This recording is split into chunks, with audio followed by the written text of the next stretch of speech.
How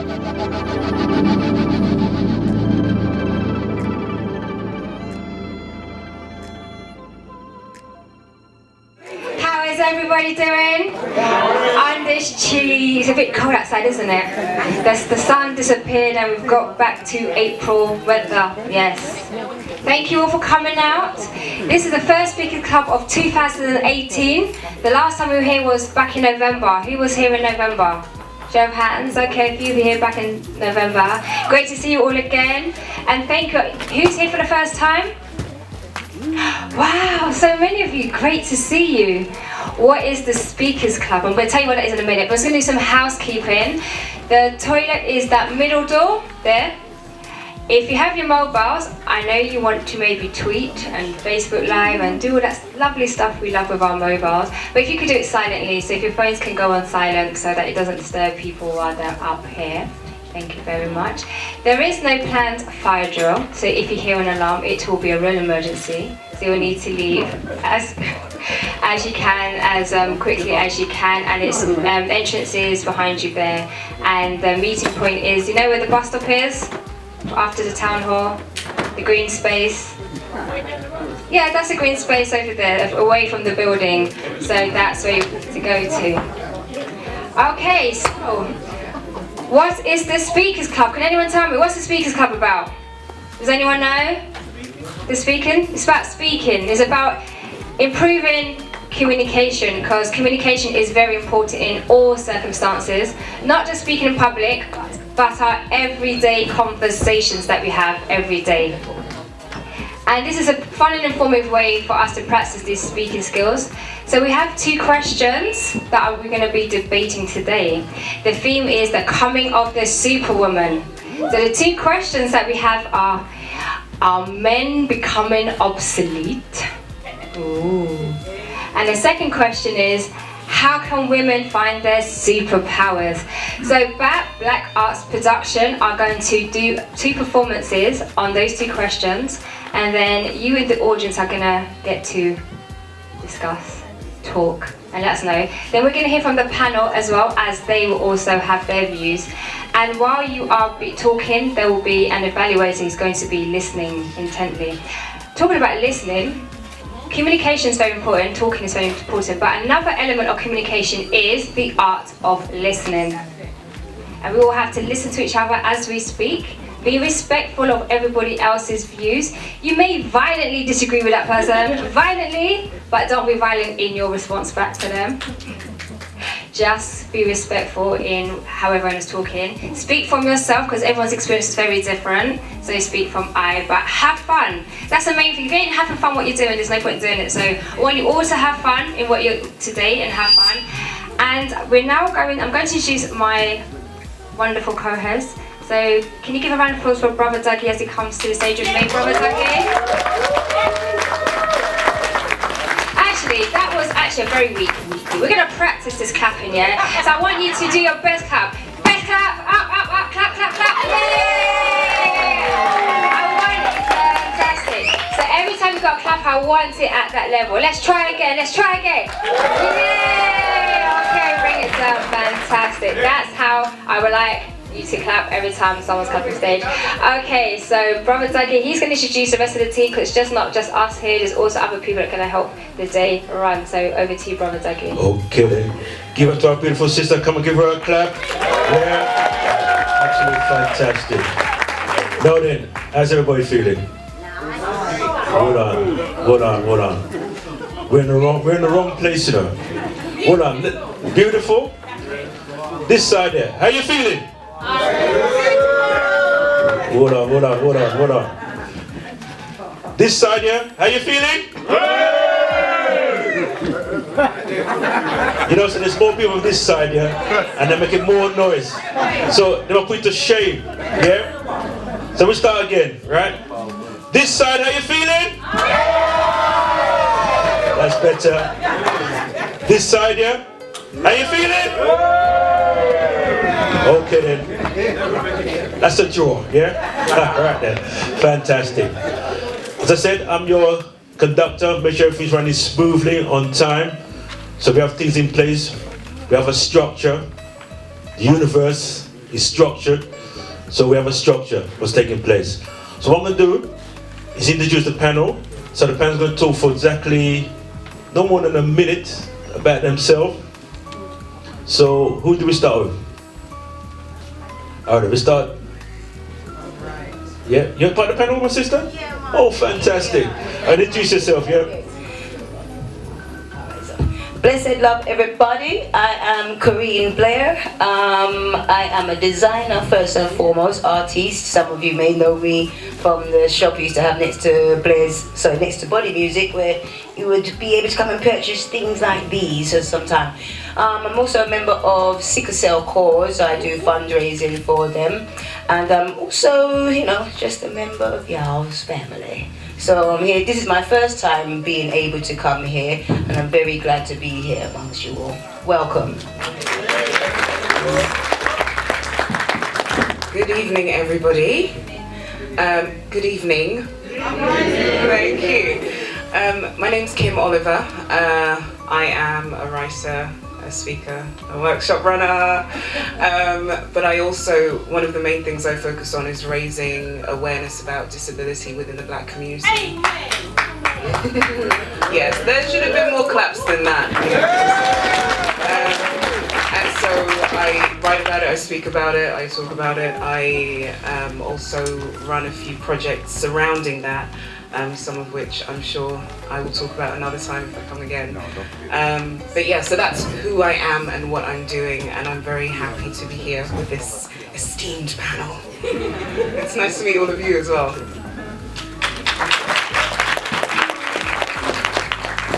Greetings, I'm known as Lady Leo. I'm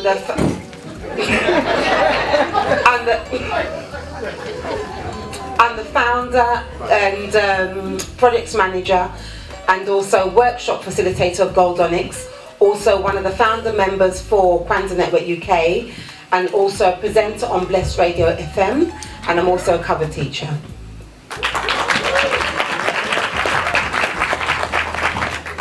Greetings family, my name is Sister Angie. I am first and foremost a sister to my community, and I am a mother to all children. Outside of that, I am founder of AGA Global Ambassadors. We do a lot of work in Africa and support many children in education and health and life skills. I am also co-founder of AG Associate Tours. We organize group trips for our family here to go over to Africa. I am also founder of the Sisters Empowerment Circle. We're a group, sisters come together once a month to be empowered. And I think that's it for the moment. And you'll hear a bit more from me later.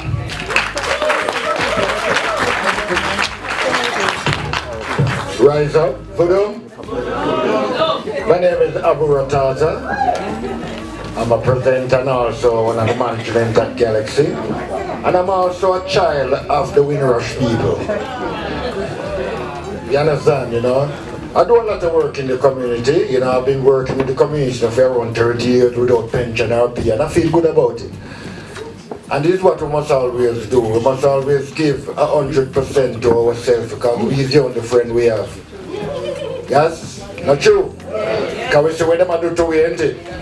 So on behalf of Galaxy, I just want to say it's a pleasure to be here. So then, we got the panel. I'm going to introduce the evaluator, Theo, who will just give you break down exactly what take place, the timing. Thank you, Dougie. I tell you what, we anticipate a good turnout tonight, and I'm glad that we have one. I'll make it brief because we're short of time. The evaluation process, that is shit.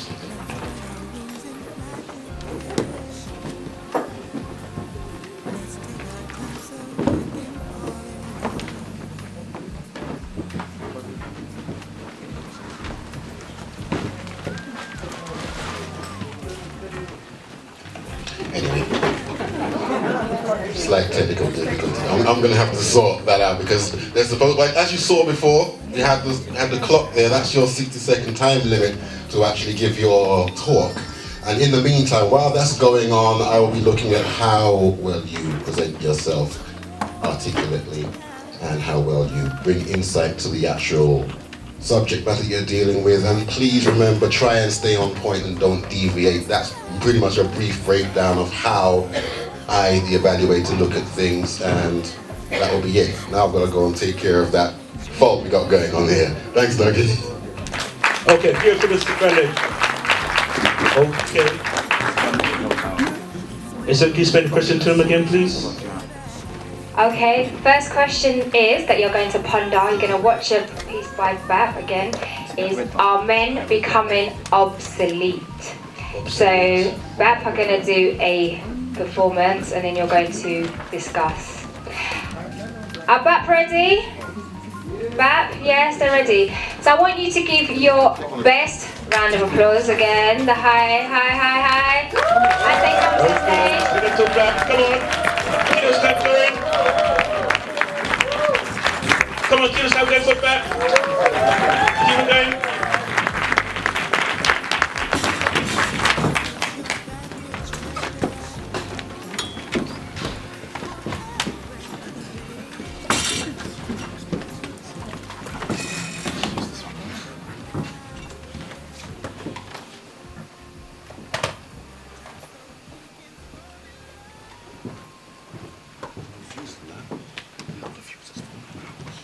Brother? Yeah, man. You alright? Yeah, I'm good, man. Good. Look at this, bro. Well, I've got to say, you know, the missus is much happier now that you're not here anymore. Is it now? You couldn't wait for me to leave, could you? No, it wasn't me. I was quite happy. Mate, you're my bona fide, yeah? I was quite happy that you were staying with me. You both wanted me out. Yeah, so you like my pad then, yeah? Your pad? I thought this was Tanisha's pad. You got to say that for, man. I mean, like, she's got the pad, yeah? Can't I just think for once that, you know, that this is all mine? You always reminding me, innit? So you'd rather delude yourself than doubt yourself, yeah? Because at the end of the day, this is Tanisha's, yeah? That's probably yours as well, because what's yours is hers, but this is hers. Plus she's got the job as well. Yeah, rub it in, yeah. Reality. Alright, so what's happening with you anyway? Nothing much, mate. I mean, I'm still doing the same old. So, we're going out tonight, isn't it? Going out, can't go out, man. Well, bro, we agreed that we was going to go vagabonds tonight. The boys. I can't go, man. Why can't you go? I had an argument with Tanisha. Oh, God. Again. What about this time? She's going crazy, man. Sorry. Going crazy about what? What are you arguing about? You know what she said? What she said? I'm becoming obsolete. Obsolete, yeah, like, no good, shouldn't be here. Not needed. Obsolete means you're not needed. Well, that's what, according to her. Why would she say that to you? In what context does she think that you're obsolete? You're not doing the work, brother. You're not doing the work, brother. What are you talking about? The work. Yeah, well, as you said that, yeah, what it is she wants a baby, innit? Ah! What are you laughing for, man? You think this is funny? Huh? It's not funny, you know? Listen, brother. You've been going out with Tanisha for 4 years, yeah? 4 years. She has told you she wants a baby. This is not no surprise. So why you don't just do the work? No, I'm not. Do the job, and then somebody will be calling me uncle. You know what I mean? You, uncle? Oh, blimey, you're not a good role model. You know that, innit? What you say? Yeah? When you and Tanisha are having one of your knockout, drag down arguments in front of the picnic, that is when uncle will come along and take the child away and we'll go down the pub. Well, maybe that's one of the reasons I don't want you to be no uncle or whatever you said. Come on, man. So, obsolete, yeah? Obsolete. She said, you know what? What else she said? Oh man, I can't even believe she said this to me. She compared me to a car. Well, that's not a good thing. I'm right. Oh, come on, stop mucking about, man. Why she comparing you to a car? She said, Why buy a car that don't last long? And what? And the problem is, it always ends up in a car pound. I don't know what she's trying to tell me. You don't know what she's trying to tell you? No, I don't. What, are you stupid? Well, what is she trying to tell me? She's trying to say to you... Anyway. Anyway, what? Don't say it. Oh, so you just don't want to hear it? You don't want to hear it. I don't want to hear it. You go back to your little land of delusion and illusion. She's trying to tell you what most women, I would say all women want. They want some sort of commitment from the man. So either a ring, you know what I mean? Either a ring or a baby. Unless you're a millionaire, you can give her £1 million or something. You know what Listen, I mean? If you ain't got that, then you have to. I'm not interested in no baby. I'm not gonna stay here looking after a baby. That's a woman's job. One second. Think about what you're saying now. I'm thinking. I've told you. I want to see the world, man. I want to go on holiday. I think I'm gonna be here changing nappies. I don't think you're thinking about what you're saying. I don't think you're thinking straight. Think about it, right? Practicality, what it's about, yeah? She has the flat. You've got the flat while you're here, but she is her flat, yeah? It's her name, she can kick you any time, right? She's got the job. She's a freaking lawyer. She's earning enough grand every month. Yeah, I know. You don't have to keep minimum wage for filling up the shelves at Tesco's, you know what I mean? Well, and she's got the car. So it would make sense that she carries on doing what she's doing, bringing in the wonga, and you just look after the baby. No, I'm not doing that. No, babies are easy to look after, bro. No. All you have to do is cuddle them, play with them, and make sure they don't flipping fall down the stairs. I am going on holiday, mate. I am going to enjoy the world. You know, people go on holidays with their child, you know what I mean? So that the child can enjoy the world. What do you keep mentioning child for? You're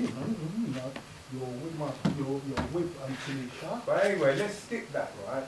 Because this is what I'm going to do. She keeps on saying I'm obsolete, then I'm going to be obsolete in this relationship. So I am going to leave. What do you mean you're going to leave? What, you're just going to leave her? That's right. So she says, you know, my man, I want us to get a bit deeper, a bit closer. You know, I want this relationship to kind of rock a bit more. And let me think. And your response is, I'm going to run away. Isn't that what like a 14-year-old do? So, what, are you going to tell her? I can't stay with her. Are you going to tell her? I'll tell you what. You stay here, and you tell her I'm gone. Oh, why should I tell her? What am I telling her for? Why do you tell her? She's your sister.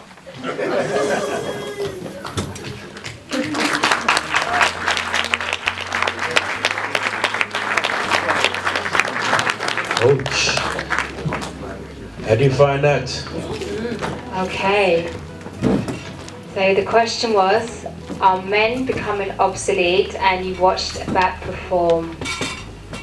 So has anyone got any thoughts on what they've just seen or towards the question? Anyone? I'm going to come around with a mic. So, and when I come around with a mic, if you stand, say what your name is, and you will see 60 seconds to say what you're going to say. And Theo, the evaluator, will be listening intently to what you say. So, is anyone got anything they would like to say first? Okay, we've got our first volunteer here. Good evening, my name is Valentine, and in response to the question, are men becoming obsolete? Maybe a little bit biasedly, no, absolutely no, but not from an arrogant sense. I think it's in a sense of understanding. If you understand what your part is in an equation and in a situation, then you'll know that you're of value. So for me, I know I'm of value, and I've seen, men who are of value. When you see men that aren't of value, or haven't realized their potential, or have kind of been pushed into a situation where fear rules over them and they're not doing what they can be doing, then those questions kind of start to come up. But I've been fortunate to travel around the world and to be in the presence of great men and great women and see, the positivity of partnership.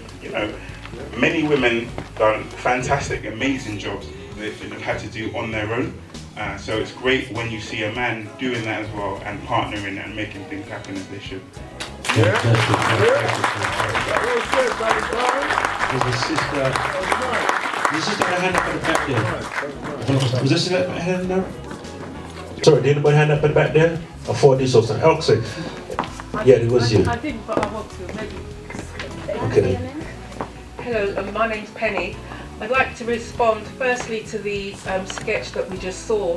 I think maybe the reason that he may have become obsolete in this relationship is because they didn't seem to have a discussion about what they both wanted. I mean, what he wants to do, I think, is really admirable. Travelling is a really great and important thing to do.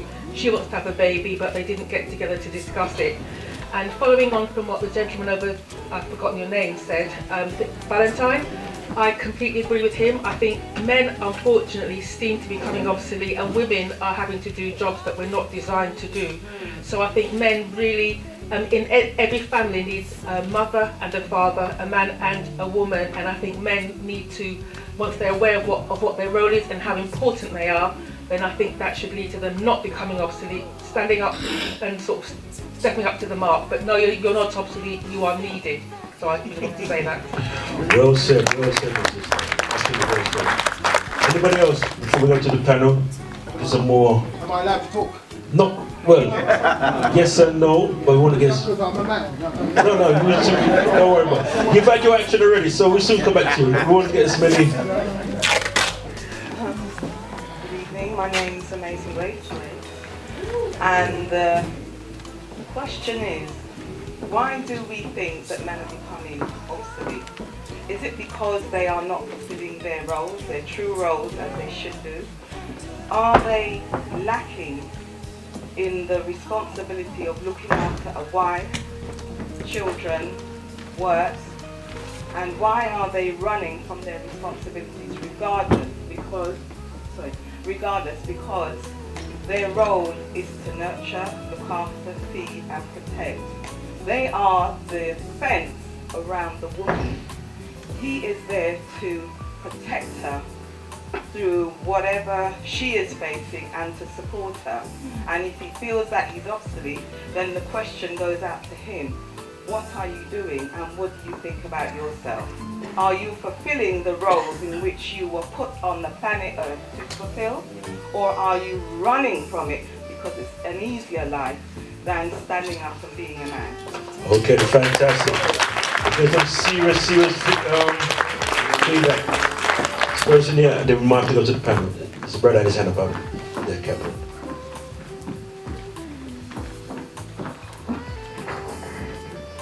Good evening. My name is Arnold. You can express me as a vehicle. That's my adoptive name. I think men are far from becoming obsolete, and we've been misunderstood and misrepresented, and I think we need to focus on the real men who are actually playing the role they're expected to play.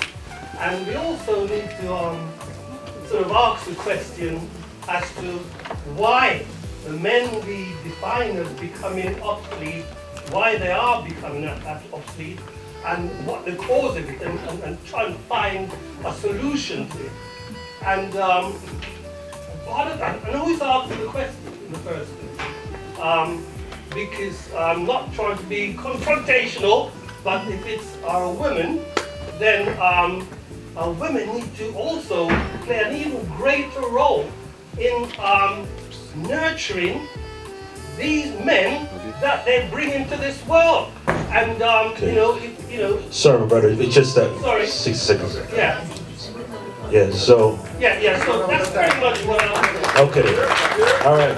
Thank you very much. Want to go to the panel? Okay, so we're going to bring the panel into the mix now, so if they can make their contribution. Okay, greetings family. Greetings, my sister. I did some research before. Initially, when I saw the question, are men becoming obsolete? My instant reaction was no. And I'm going to come from a spiritual point. And I also put a note next to that question. The answer is in question 2. Now, for me, it means obsolete means replacing with something new in terms of us. Society, for me, is depleting the power of our men, apart from everything else that we've just heard. Yeah, I think we have to bring that into the mix. our men on many levels, economically, and unfortunately, some of our brothers are unable to sustain their role in our community, again for many reasons, which has an impact on the family unit. Masculinity is becoming obsolete and feminism is being promoted. So I'd just like to leave it there for now. Okay, give thanks, Angie. Give thanks. I myself, the first question, the answer is no. Our men will never be obsolete. That's impossible. However, I do agree partially with what you're saying there. This society has been created as such as the black man is the main target. He is the main source of fear in the hearts of white supremacy.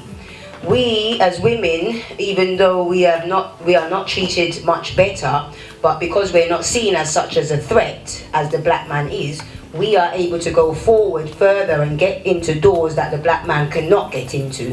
So it therefore puts our black men in a position where, in this circumstance, the play we just saw, the woman is earning more money than the man. Sometimes that can be a problem and cause feelings of emasculation within this man. Instead of the man and the woman coming together, having that discussion like the sister said earlier, being realistic. The brother in the play was not realistic. Even with his own brethren, he did not want to face reality with certain things. And if he cannot be real with his own brother or his own man friend, he's definitely not facing reality when it comes to discussing it with his woman, because he's got other doors up as well, or walls up. So, like the sister said, it was about having a discussion beforehand, a real discussion about what climate they live in. Not just what weather is, I mean the fact that they're both under attack. And say the system works like this. So therefore, let us come together as a unit and use the knowledge we have. If we know they're going to attack the man, then the woman can go ahead and go work. But why should he feel he doesn't want to stay home and look after their child? Woman's work. What is woman's work? My grandma and granddad are part of the Windrush generation. Sometimes my nan and granddad, they used to work. Some of my nan's in the hospital, granddad at the Royal Mint. If nanny couldn't cook, granddad put dinner on the table. There is no such thing as woman's work. Family is teamwork. As soon as we both get rid of the idea of there being man's work and woman's work, then we will be a better team.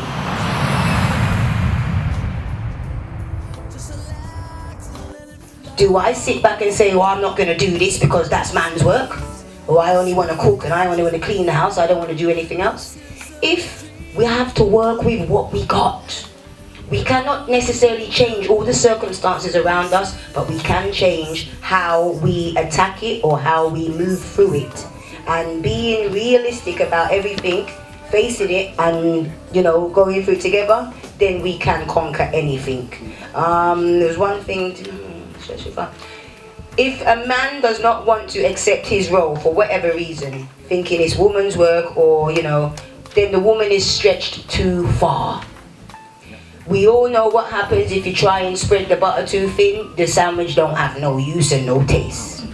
So, do you want women that are fed up and bitter because they had to do everything by themselves? Don't get mad when you find a bitter woman out there. So, let's all be real and let's all teamwork, I say. Okay, give thanks, my sister. Much information. Give thanks. Greetings. Greetings. When we start from first of all, I want to say thanks to BAP for their sketch. It was very informative and enlightening. If we go back to the title, The Coming of a Superwoman, I would like to change that because I don't think the Superwoman is coming. I think she's already here. Alright, that's the first thing I want to say. You can look back in history at some of our great people. Nanny of the Maroons is one. Queen Hatshepsut is another one. We've been here from time. Yes. You should throw me off for a moment. Coming on Superwoman, yes. So when we go to the question, are men becoming obsolete? For me, I've gone back further, yeah? And I've looked why we're in the state that we're in as the African family. This is a form, as far as I'm concerned, from my research, it's about white supremacy, okay? And it all goes back to that. If you go back to during enslavement, we were together working as a family unit and struggling together. Even in the 60s, we were together. Around the 60s, end of the 60s, white supremacy put in feminism and made us think that we need to be better than our man, be on our own and whatever. Then they introduced, I said feminism, sorry, let's refer to some of my notes.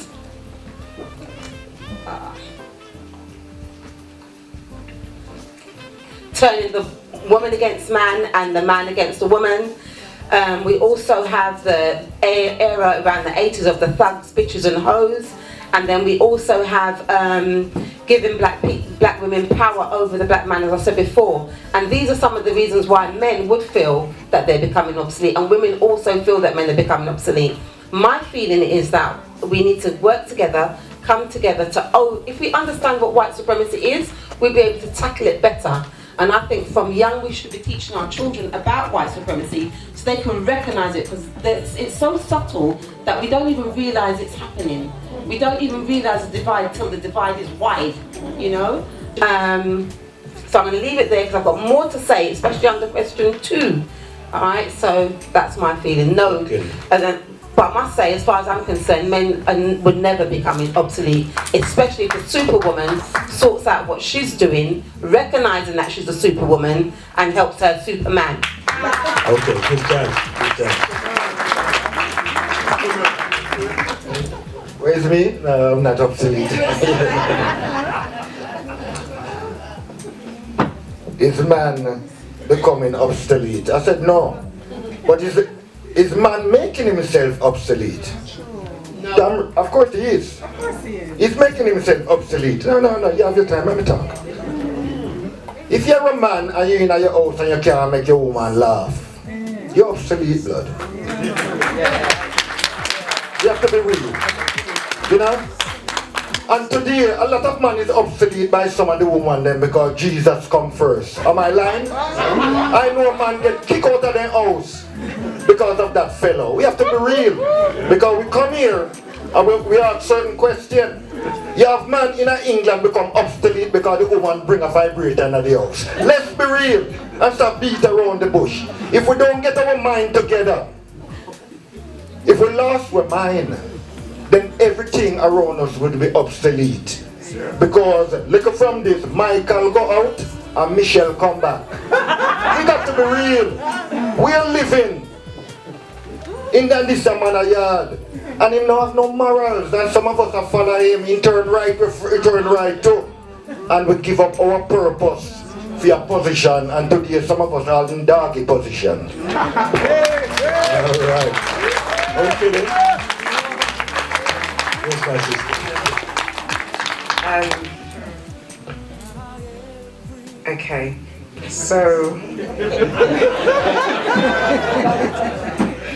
Okay, so I will start backwards, I'll go backwards. So just now some things were said, and I think there are a few things that when I get asked to speak and talk about certain things, I'm always like, okay, my opinion's going to be the least popular opinion in the room, but that's okay.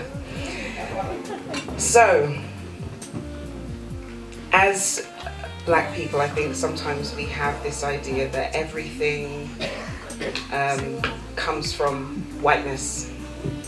The idea of us the idea of women feeling that perhaps their role is not one of subservience, perhaps it's one that is supposed to be in equity to what a man's is. So inequity doesn't mean that everything's the same, but it means that you have equal levels of power based on who you are, right?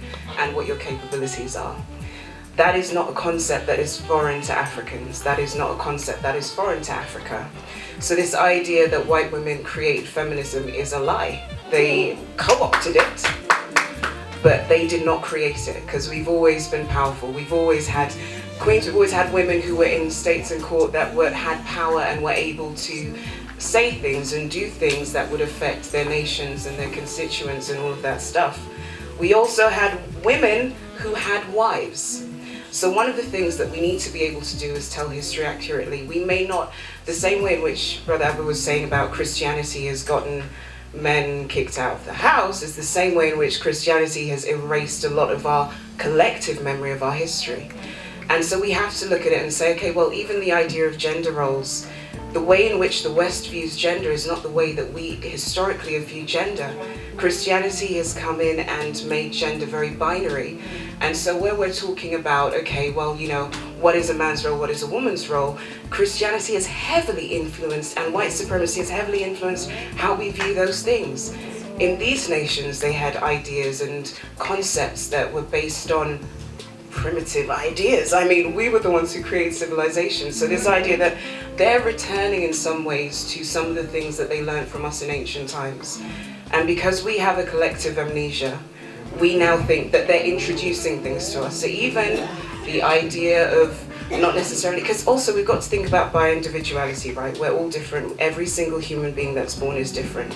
It is impossible for you to say, well, I was born with a penis or I was born with a vagina and therefore I have these traits. Impossible, because we are all bio-individuals. Anyway, back to the question in terms of partnerships. So you mentioned this, you said that, you know, in terms of people taking on roles that would be of the benefit to the family and teamwork. When you're talking about a family unit, gender has little to do with the running of a household. It has little to do with happiness, it has little to do with all of those things, because we're also dealing with character, right? We're also dealing with practicality. So that can't come into it. It can't be, okay, well, are men obsolete? That's irrelevant. Only if we are talking about men as a concept that is rigid and structured. So if you are talking about that and you're saying, okay, well, in my house I have children, and I have male children, I have female children, and I'm raising them differently. I'm raising women to be conscientious and empathetic and caring and all of these things, but I'm raising my boys to do whatever they want, to feel however they want, to not respect women, because there should be no woman who should be respected more than me, and any girl that comes to the house must be a whore if she's dating him because she's so young. But he's okay because he's a boy. If we are raising our children like that, how then will you expect your adult males to interact with women? If you're raising your girls to be subservient, or you're raising your girls to not really feel that their sense of self is centered around servitude to a man, even if they have a career, it's not good enough unless they have a baby, it's not good enough unless they have a family, which is centered around these ideas that a man should be catered to and you need to reproduce, and that is your role. But you're not raising boys to feel the same thing, then it will make sense that you are raising men who are unable to carry the burden of being equal to a woman and the roles that he should be fulfilling. So I think my opinion is that this idea of gender that we have that is very rigid needs to be addressed, and we need to think, actually, am I raising decent human beings who are empathetic, who are conscientious, who are caring, who are loving, who are inquisitive, who I'm teaching about themselves so that they will then be great people within the world and partner up with people who are good people. Irrelevant whether you believe in people being of the same gender or not being of the same gender or being in partnership, but human beings being in partnership together. I think that's an important thing, more than what we've just discussed. Okay, thank you very much. Thank you for all those that have contributed. You have a chance. We're going to go straight to the second question. Question 2, which is, how can women find the source of their power? We're going to have BAP come back and do the second piece. So the question again is, how can women find the source of their power? So for those that haven't spoken, this is your chance to speak again. So keep thinking. BAP, are you ready? Yes. Please give a big round of applause for BAP. Okay, then come on, up to BAP. Come on, give them a clap. Keep those claps going. Come on, keep those steps moving. BAP. Come on, BAP.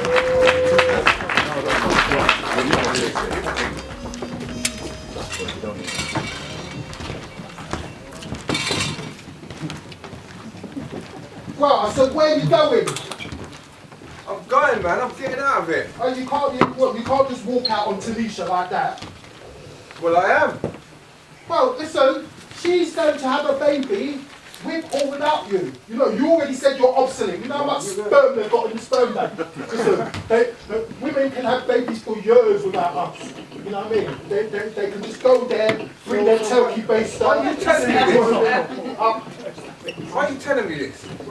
She's made her decisions. She wants to go to the sperm bank and get anything that's there. That's her business, isn't it? I'm going. Well, I don't get it, yeah? When you first met my sister, right, you must have had some form of conversation about how do you see yourself in 5 years' time? And she must have said, well, I see myself with a little boy, a little girl. She must have had that conversation with you because she's had that conversation with me. So she must have told you, yeah? So you knew she wanted a kid, didn't you? I did, yeah. Okay. But... Well, 1 second. Weren't you two going to family learning? Can I go where I'm going? No, let's have this conversation, the conversation that you should be having with her, with my sister, yeah? Weren't you two going to the family planning clinic?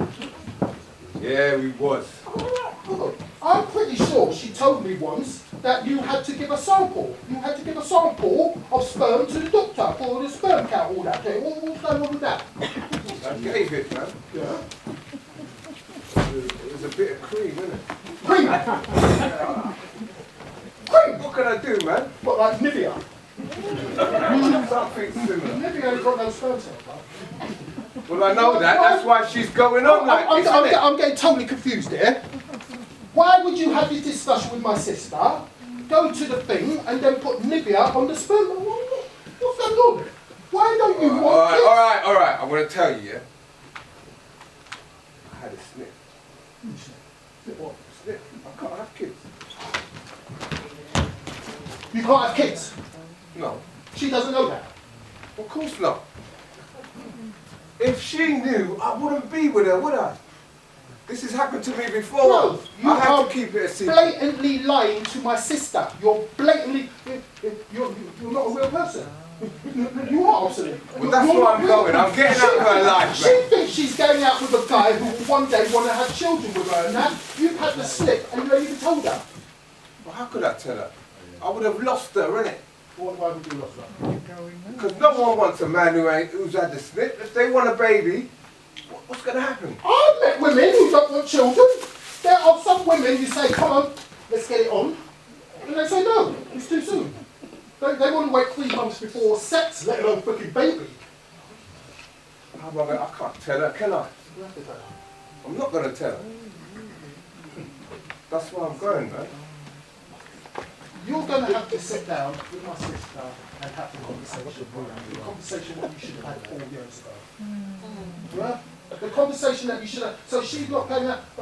You're more real with me than you are with your woman, the woman who you're sleeping with. You know what I mean? I know it's my sister. You know what I mean? Man. Mate, it's a good I job. cannot do it. You I can't do it. I'm not doing it. It's a good I'm job. going to go where I'm going. Kick you down for treating my sister like that.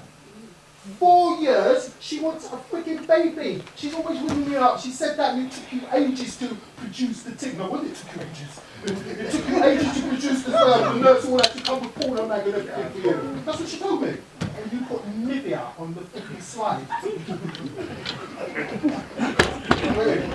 You're obviously right. I mean, what can you do at home? Do you make your woman laugh? No, I don't. She's you're obsolete. Listen.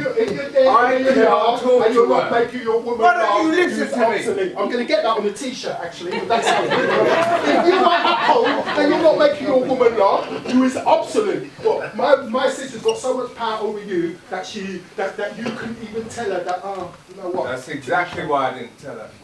Because I would have melted like butter in front of her. And then we'll be back together and then we'll be chasing this baby thing. I can't have kids. You know, she has a certain power over me and I need to get away from that.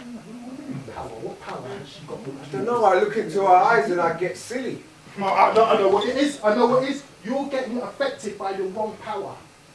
You see, there's this power, right? So there's the woman, the shape, which will make Brixton in the summer. 80-year-old man walking down the street with his Zimmer frame. 23-year-old Miss Belly Button walks past, Miss Belly Button and skirts up here, walk past an 80-year-old man who's turning his head. He hasn't got a chance. You're talking about that sort of power, isn't it? You're talking, if my sister's one of the prettiest girls ever, is that the power you're talking about? Let me tell you, that's not power. All that was that when God was giving out good looks, she was one of the people in the front of the queue. Yeah? That's not down to her. That's not her power. You want to know what her real power is? I'm sure you're going to tell me. I'm going to tell you because it come like you don't know. I thought you already knew this. I thought that's the reason why you stayed out with her. See what her power is, yeah? Her power is her respect for you. Her power is that she said she was going to meet you and she turned up to meet you. You know what I mean? Her power is that when a man comes trying it on with her, she says, hold on, I've got my man at home. He's waiting for me. You know what I mean? Her power is her integrity, her respect, her character. That's her power. Her power is not because her bum look nice. All right. I get what you mean now. So, what happens now? Well, what happens now is that you are going to call my sister and have the frigging conversation that you should have had with her 4 years ago. And it's going to her, and she's probably going to thump you down. Or she'll probably get someone to thump you down. And I'll tell you what, you deserve it. But you know what? She's not going to do that because she's got integrity and respect. And she'll probably bloody understand and she's going to give you a pass and let you go. And then she'll find the next man who, you know what I mean, who's got a sperm count.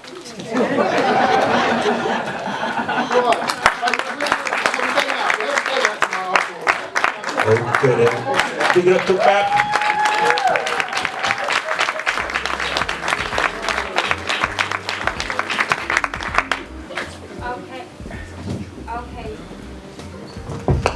Okay, so the question is, how can women find the source of their power? Has anyone got any thoughts on that? Anyone wants to say anything? Anybody? Anyone? Not you, you've just spoken. Come back to you in a minute. Yes, anyone else want to say anything first?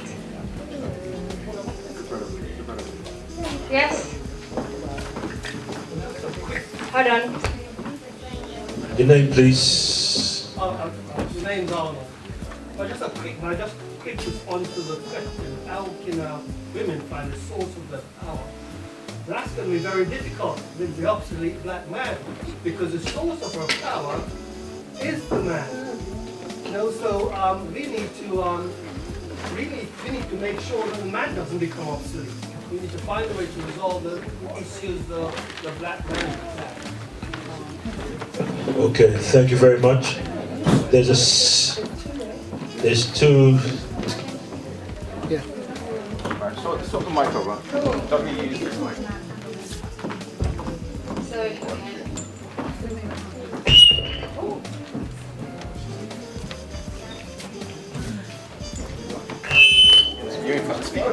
Hello, good evening. My name is Mervyn, Barrett. I have, it's a dual point really. I think this entire discussion is a little on the spurious side. Because, first of all, from brain perspective, if as a human being you say, why am I rubbish? Then your brain will look for reasons why you're rubbish. It will go back into your past.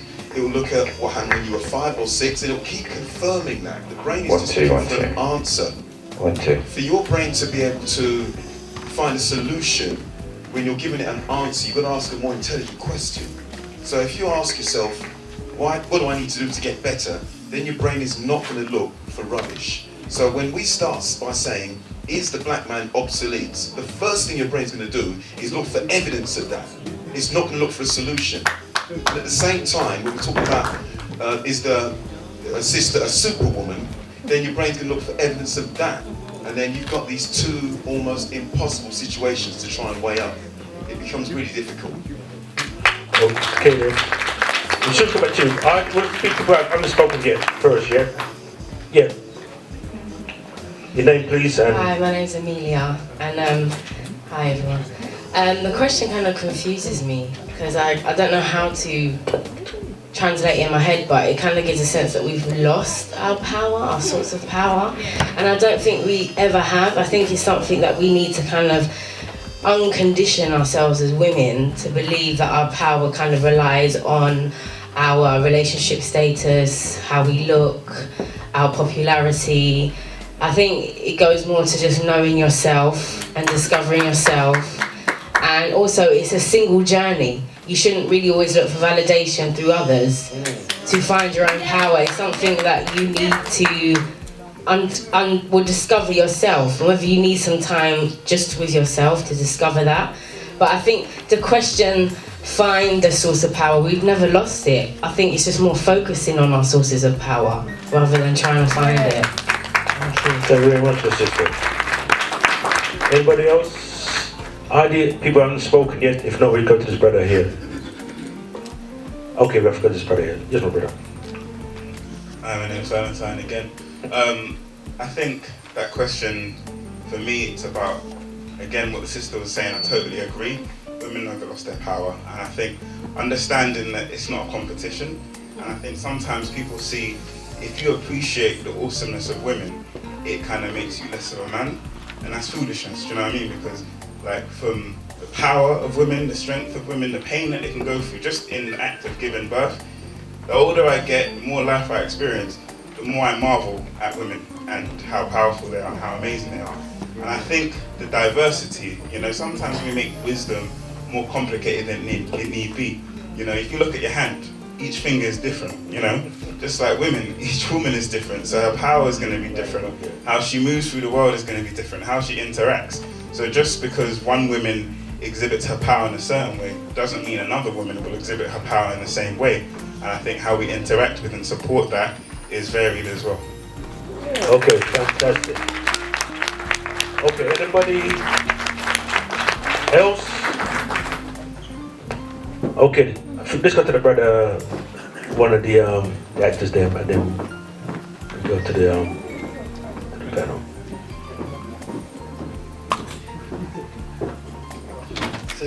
Sorry, I've had so many points I've even forgotten the last point I was going to make.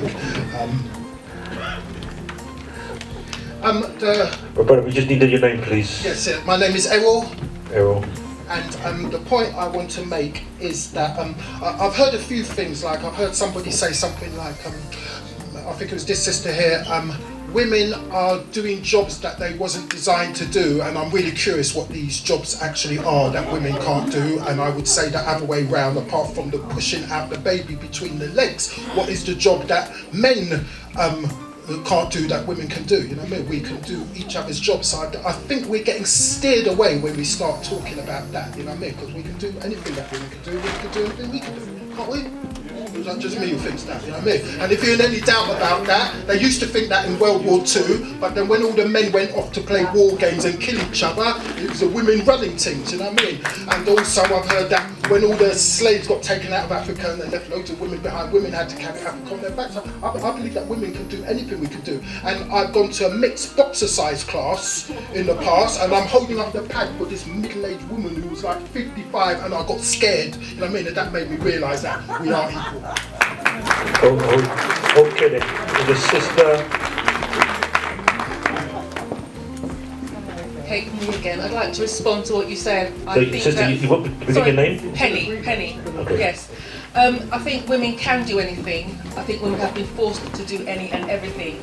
But coming from the position of a teacher, a mother, divorced, two sons and one daughter, I can truly say that I think the father is there to affirm his daughter, and I'm not sure what the word is for the son, but I think you can see in families where the father isn't there, the daughter spends her life looking for this father. So the first bit of love that she sees from a male, she's after it, and I cannot do that for a mother, cannot do that. Again, from the point of view of seeing children, boys in the schools that I teach at, we've got lots of Turkish boys. They know who they are because their dad's there. Unfortunately, we don't have that many Caribbean boys, but the ones we're lucky to have a group that is run by black men for the black boys, because they don't have a sense of identity. And I think I'm talking about the roles in a family.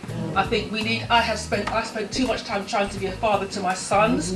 I was told that there's a certain age, sorry, just 10 seconds. Okay, but sister, okay, just run off quickly. Yes, I think mothers can mother their sons until their sons get to a certain age and they need their fathers. Just to be clear, you've got 1 minute to make a contribution, so just be conscious of time. So we're going to go to the panel. Okay, one more. You got one more person? We want to get, okay. Hi, my name is Margaret, and just to follow the point that Penny just made, it is really true, because I am a single mother who's brought up 2 children, 2 boys particularly. As my son was going through some issues, and I feel as a woman, I couldn't validate him. He needed a man to confirm and validate who he was. And I find my boys are really struggling with that because of the man that is missing. As a woman, we can validate our girls, but we need a man to validate our boys. So I suppose that's why sometimes our boys, where they are at the moment as well. So yes, we can't do all what men does, because men has a specific role to play in the house, in a boy's life, in the children's life. Okay, fantastic. We're gonna go to the panel. Okay. I've been waiting eagerly, because this is the question. Okay, the question: how can women find the source of their power? By owning or reclaiming their universal power. The womb is the source of the woman's power. The system we are currently living in does not recognize our individual spiritual path and seeks to include everyone in the same mundane expression of life, according to the constraints, rules, and constrictions of a mechanical society. Women can use the power of their womb, not just to grow babies, but to tune into the creative potential of the universe and birth great ideas, businesses, projects, art, and more. Through the womb, women can generate and store power in their doubles to build or destroy, or to become one with everything around them. The womb is a woman's unique connection to a primal source of creativity, and can be used for not just procreation, but conscious co-creation with nature and spirit. Within the womb of a woman is the potential to conceive and just stay a whole new human being. Amazing. Power can be depleted due to health challenges and diagnosis. For example, experiencing hysterectomies, fibroids, and cesarean sections. The womb is the source of all creation. Our womb brings forth life. So therefore, once we own our rightful place as mothers of civilization, our men cannot become obsolete. If we nurture the nature in our boys and men, please do some research about the power of the womb. There are many practices and techniques that can be used to reignite your true power. Female warriors, you must make the time to connect with your womb energies, your universal life force. Female warriors, when impeccable with their energy, may guide a male warrior or group with focus and intention. We are the power and the vessel that brings forth life. For our source, the womb. Hence, why we are called womb men. Thank you. Okay then. Thank you, my sister. Powerful. Thank you. I needed to get out. Yes. Power. Thanks, Angie. That was brilliant. I had stuff to say before Angie spoke, and then now I feel like some of what I was going to say is obsolete. But I think to bring it down to layman's terms, because not all of us in the room may be aware of some of the things that Angie's talking about. If we're talking just purely on things that are tangible for those who aren't necessarily spiritually minded, who haven't done the research to understand those kinds of things. If we're talking about women in the sense that I think we're talking about it here, often if we say that women are divine, or we are all powerful and we can do everything, like the same way some of you were saying earlier, then we have to recognize that our divinity often, or our power, the power that we do have, as Valentine says, we do have power, it hasn't been taken away. It's often suppressed by us looking outside instead of looking inside. And I say this to say this. You cannot and you should not be using a male gaze to determine or measure your sense of self, your worthiness, your values, your purpose, your spirituality, your beauty. How can someone who birthed everything, if I birth you, you can't tell me who I am, right? So it's important that I define those things for myself. Right now, I think what happens, people are saying, oh, you know, there's someone over here, I think it's Arnold, said that, it's Arnold? It is, isn't it? He said that women need to be powerful enough to make men powerful or something. What is it? The source of a woman's power is the man. I disagree. And I disagree because I think that if we are looking at men, if we're trying to say that men are equal to women, right, and not,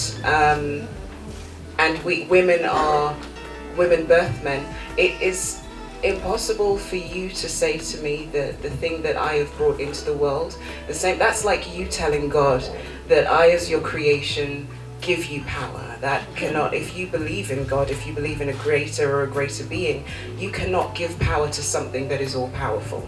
So if we're saying that we are creators of the universe and women give birth to everything, then we're also saying that, well, it is possible that a woman's power does not come from an external force or does not come from her own creation, right? We can say, yeah, men and women are co-creators. I agree. But you still come from me, I nurture you, I do everything that is required within the womb here for those who have wombs, right? So I think it's important that we recognize that where we draw our power from as people, this can apply to men and women, should be from an internal place. The problem with women defining themselves through men's gaze is that men are not women, right? And in the society we live in now, for all the problems that we say it has in terms of, I think a lot of people think that the society has depleted men and all sorts of things, when actually, if men were depleted, men would not be in power. And I think one of the things that's important is depleted them spiritually, it's depleted them emotionally, but in terms of having control and dictating what is important and dictating how we even view ourselves, I think that is not the case. And so for women to be able to harness the power they already have, that focus and that power needs to be taken back. That power to define oneself needs to be taken back.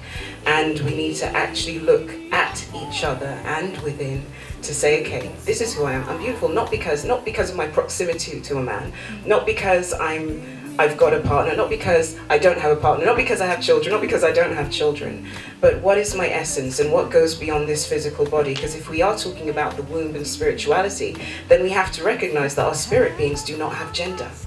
So who are you? And that is where your power comes from, right? Anyway. Okay, thank you very much, my sister. Thank you very much.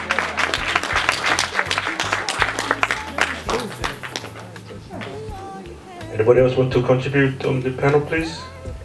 Alright, okay, I took a few notes as we were going through. Alright, okay, the sister earlier, I think the brother at the back didn't hear exactly what the sister said. She didn't say that women cannot do certain jobs. She said women are being forced to do jobs that they were not physically made for.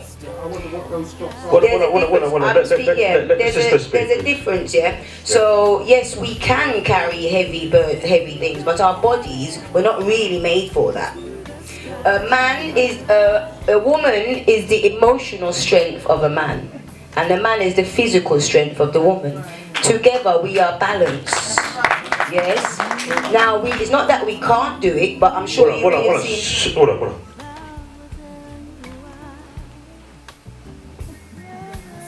Them now respect it. Means my point to me as well, you know. No make me whip she out for you. Alright. So together, when in our roles and respecting each other's roles, we create the perfect harmony and balance. I kind of lost a bit of what I was gonna say. We are whole by ourselves. This brother Arnold, my father's namesake. A woman, in case you didn't know, I think many men are thinking that women are creatures sitting in their home waiting for a man to come and sweep her off her feet. But we've been living life before you came. We are beings in our own right. We are not an accessory or a belt or a jacket you can put on and take off. We're not a car that you can, you know, you take, oh, the model's old and tired now, I don't want that one there again, let me upgrade. We are people within our own rights. We may have differences, but you know, that's the beautiful thing about the whole world and how it works, because if everybody was the same, it would be blinking boring. And there would be a lot of uncovered grounds. So I would say she is whole in herself, does not need to be validated by being attached to a man. Back in the days in England, if you weren't living with your father and you go for something and say, well, what house do you come from, who's your father, and you weren't married, you didn't exist basically.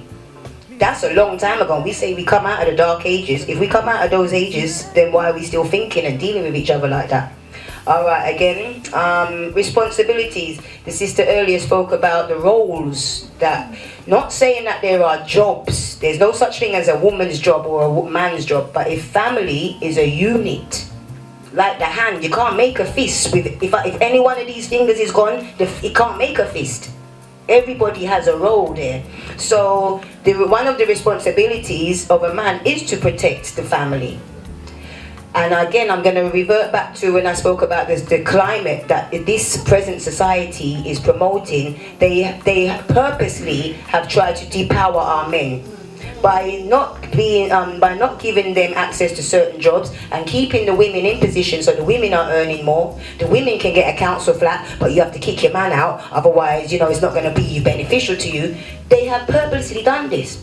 But don't look at it as, oh, it's her fault, she's being bad or whatever. Look at it as, okay, this is the system, let's work with it the best way we can and not outsmart them, but get out of it what we can, yeah?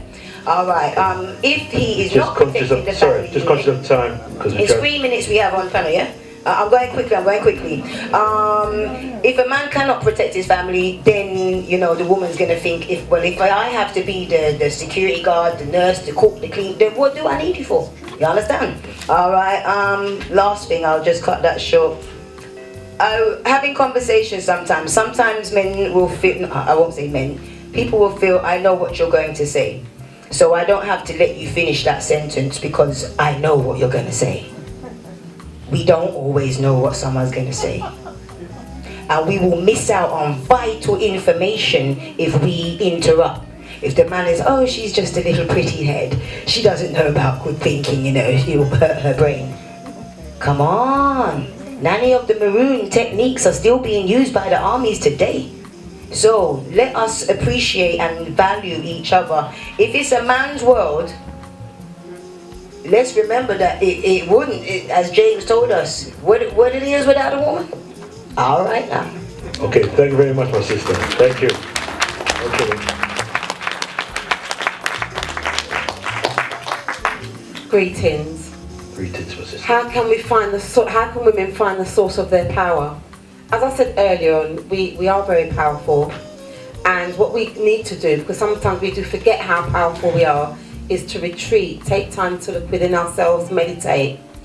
Through that we can bring the power out of us, also bring up our man for the difficulties that he's going through, and also help to inspire our children so that we can move forward as a nation. I'm going to leave it there. Okay, thank you very much, my sister. Thank you. Rise up. Rise up. Rise up.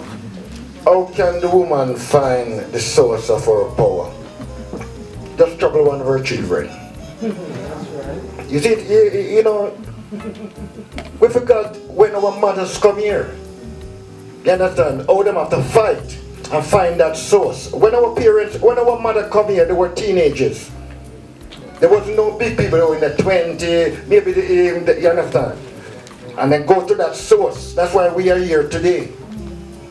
That is why we are here today. Because they go to that source. It's not an alternative lifestyle thing that where somehow you pick up. Some of our women today will never go back to that source. Because what they're into is something totally different. And we have to be real. You know, we were kidnapped Some of us don't even know to have a relationship with one another unless we go cheap on TV and come out and talk like so with the EastEnders. Now we have to be real. You want to see the South? I grew up with my granny. You understand? And granddad did have to keep quiet in the yard because of the woman them run the yard. Yes, so we come.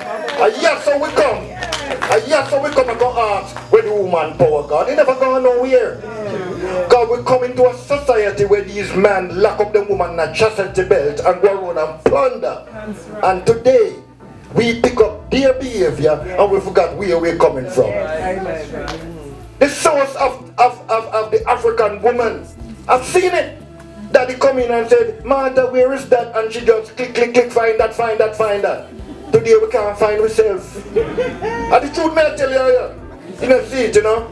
Our mind, they said, power is the ability to define one reality. So if somebody have to define your womanhood for you, then I'm telling you, there's somebody robbing the hood.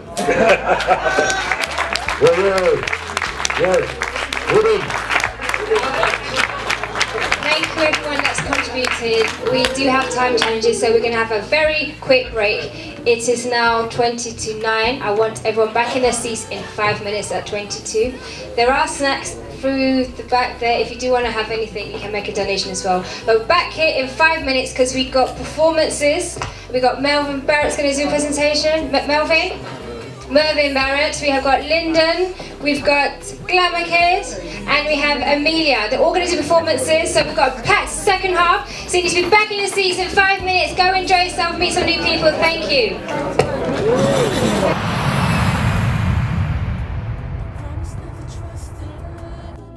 Great uprising family. My name is Itricia, live expressionist, a woman in this revolution. I am a powerful, spiritual energy force, stepping forward with a positive vibration. My current is strong, sounding out tones from the highest decibels of love. My expression is mine, it's all mine. I am gifted with a movement, a style, and a grace that allows I to encounter my visions from the highest to the highest creative I keep a meditation for eyes clarity. I shall dance, I shall drum, and I shall sing to the rhythm that is in tune with my heartbeat. My journey is to empower. My journey is to teach you that when you find your total self-expression, it will set you free.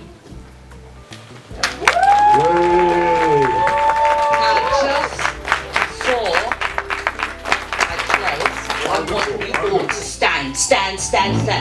I want you to stand. And I listened to the reasoning that we have been having here today.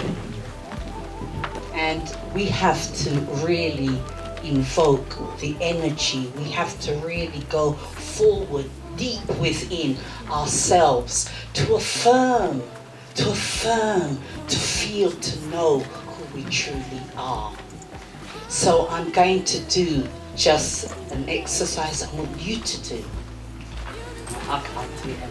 Right, so I want you to stand in an even position. I want you to open up your arms and allow your eyes to come. With this, you breathe in and you breathe out. You say, I am a powerful, spiritual energy.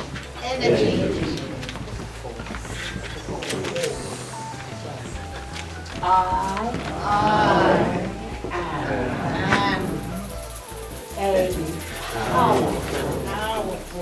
spiritual, energy. One more time. I am spiritual energy.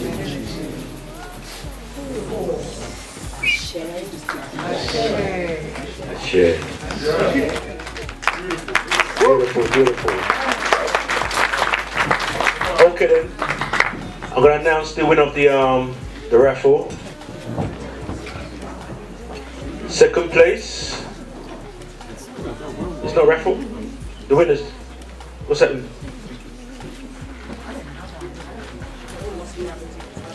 Sorry, beg your pardon.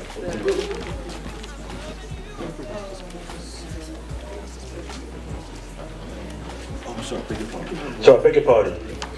All right, the winners of the speakers. So, give a drum roll.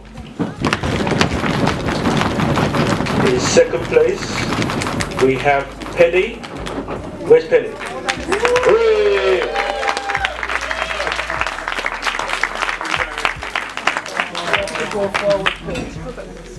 Come forward, Penny. And she has a. What's that? She has some cosmetic for the spa. Yeah. So all you have to do is ring this number here, and you'll be well looked after. Thank you very much. Okay, fantastic. Now then, for the winner, give me a drum roll. Valentine. We're in there. Valentine. Boy, Valentine. Come on, get them on a cup. Alright. Valentine, get some, I don't know what it is, but get some powerful drink that's you know? So just do it then. Come here to Valentine. Alright. Now then. We have Critters. Is Critters ready for us? And Critters, we'll be talking about public speaking. But Critters a man, I think he kind of full still when I'm ready. I don't want to follow. I want full man, Critters. Critters, where you there? Because you go on too stupid sometimes. Okay? And I'm going to say that about it. Critters! Listen, just call the man. Hey, call Critters, call them out, hold up the program. Go on to whoop a folly. Yeah? Come now, Critters, man. You hold up the progress. Critters go on to fool. Critters, Lord of mercy. Critters, I'm going to talk about public speaking. Come through. I tell you something. Hey, Critters. Critters. You know who it was? Critters, man, we are doing. All right, Critters, are you there? About public speaking, Public speaking. But how much you gonna pay me, brethren? How much you gonna pay me? Who talk about payment? Who talk about payment? A charity this year running around. You don't run no charity? Hold on, tell everybody. Good evening, people. You are very lucky tonight to have someone of my caliber in the place. And me I go teach you how to walk like me, talk like me, and have confidence like me. First thing I have to tell you, you have to learn how to walk the same way you walk. You look like you should be in the park. Watch how be you walk now. No one start walk like so. Like you rule the place. First lesson of public speaking at the walk.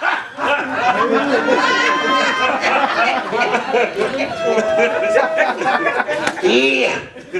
Because him give you information. She want information. And formation. But we make creation. So we make creation. We don't move in farm. We move in form of the creation. So if them tell you to stand like this, not like Toastmaster, they're an idiot, reckon. Because we don't walk like so. We have rhythm, you know. So when you start walking with rhythm, that's the first lesson in this case. And that is the first lesson. But we want you to know, next lesson you have to learn how to love yourself. So when you clap like you love yourself.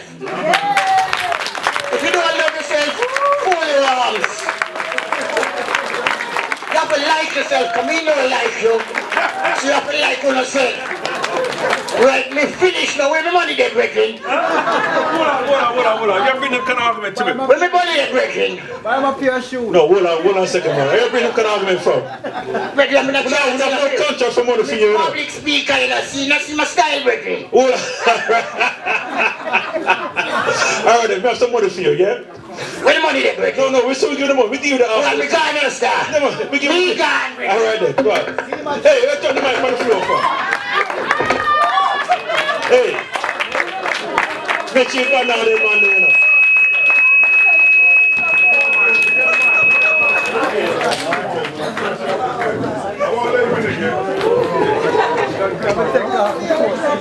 Alright. I don't think we should have critters back here again, you know, because I pay a problem and give. Are true? Yeah? Hey, who see what's bad critters? No?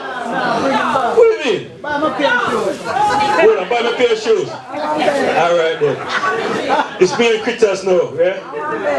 Alright then. Now that we're gonna have the great man, Mervyn Barrett, and he shows the power of public speaking.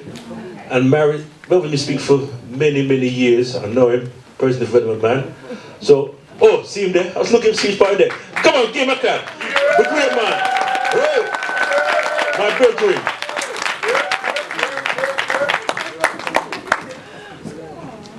Good evening, everyone. Good evening. Awesome, that's a very nice welcome.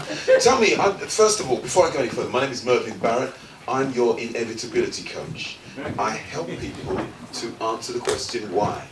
You see, people keep asking the question, why is it not working? Why do I keep doing it like this? Why are my relationships like that? Why is my finances like this? Well, typically, when you ask the question in that way, you get more of the same as a response. So I help people to ask that question in a different way, thereby giving a different response. The other thing that most people don't recognize is the how. There's a why to what you're doing, but there's also a how. When you get the why and the how, then whatever you want in your life, you get an opportunity to make it inevitable. And I really mean that, inevitable. Do you get that? Okay, so I'm your coach for this evening. So has anybody seen like a sports coach, right? They say get on the track and do 10 laps, and then you've got to do the laps. Okay. So if you wanna, and you do that willingly, you give yourself over to the coach. So, and the coach will push you, because that's the nature of what a coach does. He gets you to push yourself, to get yourself to that extra mile, that extra inch sometimes. So is it okay if I push you this evening, just a little? Okay, I don't really hear that. Is it okay if I push you a little? Yeah! Good, very important. You have to give that up, that hesitancy, if you're going to move forward with your life. You want to give that up, particularly when you come to a coach. So, in that spirit then, the first thing I'm going to ask you is a question. And by the way, when I ask you a question, answer the question as best you can. So if you know, say yes, or typically I'll say, did you get that? And I don't want you to say, yes. I'm going to say, yes, I got that. Okay, did you get that? Yes, I got that. Okay, one more time. Did you get that? Yes, I got that. Okay, good. You know there's something that goes on at the back of your head when you start to actually speak the words into being. There's something that goes on. So it's really important. Even if you don't get it, but you start speaking like that, somehow, somewhere, it starts to click. So, answer me this question, genuine question. Do we live in a yes state, I mean inside ourselves, or in a no state? In other words, for the vast majority of your time, are you walking around saying yes, or are you walking around saying no? Yes. Hands up those who are saying yes. And I don't want you to say, and hands up those who are saying no. Okay? So, very good. Let me ask you this question then. Are you all living, listen carefully, are you all living, put your hands in the air, if you're all living in the house of your dreams? So that's a no. Okay. So, are you earning all the money you believe you deserve you should earn? Hands up for a yes. And that's a no. So you all said to me you're living in a yes state, right? But so far, two important questions, where you live and money, you're telling me no. So the third one is relationships, big one. Are the relationships in your life, are they working just the way you want them to work? Yes or no? Yes. Okay, hands in the air if they're working just the way you want them to work. Yes. Okay, just a few. That's good, that's good. So the vast majority of you, in fact, all of you really, is 2/3 no and 1/3 yes in some very important areas in your life. Finances, where you live, and money, and relationships. So you can live in a yes state any time at all. And I went to this guy, I don't know if you ever heard of Anthony Robbins. He has this thing that he does about saying yes to life, saying yes to everything. You can say yes. You don't have to live in a no state. Even if you're not earning all the money that you want to earn right now, you can still say yes. So let me hear you say yes. Yes. No. You're going like yes. Like you don't really believe it. Lean forward, sit up and say yes. Yes. Now put a little bit of feeling into it. Say yes. Yes. Say again. Yes. Yes. Put your fist into it. Do something. Say yes. Yes. Okay, great stuff. So what I'm going to do, I need to put the mic down for a second because I want us to clap. There's something about using our hands that is really powerful and really important. So, does this mic work? Yeah. Flick it up. Switch it up. Want me to do that? I'm going to leave that. No, it's fine. Hello, it's on. Flick it up. Tap it. Hello. Awesome. Yes. So a little bit of feedback. So, just for the practice, okay? So we're going to slowly clap yes, and we're going to get slow. We're going to speed up as we go along. So we're going to get to the state where we're just going yes, and then I'm going to go whoa, and I want all of you to go whoa, yes. Smack your hands together. Watch this. It's powerful. So you ready? Let's all get started. So yes, yes, yes, yes. Yes, come on, put something into it. Yes, yes. You say yes to yourself. Yes, yes, yes, yes, yes, yes, yes, yes, yes, yes, yes, yes.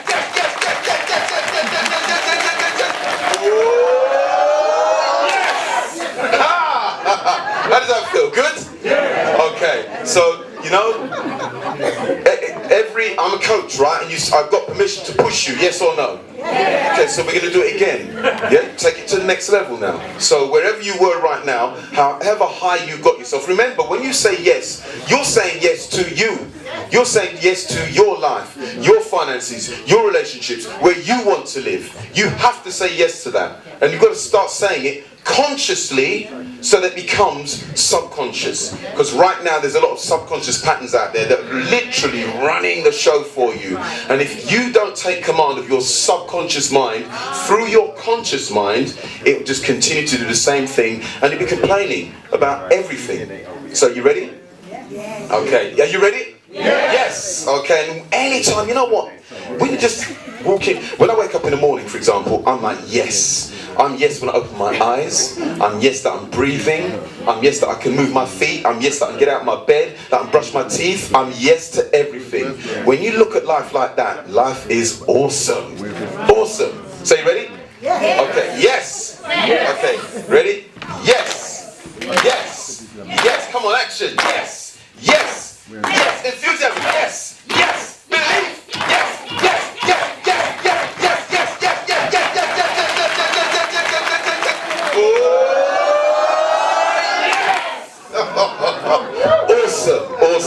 Awesome. How you feeling now? Yeah. Now, round 3, time is of the essence, so I really must move on. But if I were to do round 3, you stand up now, because sitting is a power, but standing is even more of a power. Really, really awesome.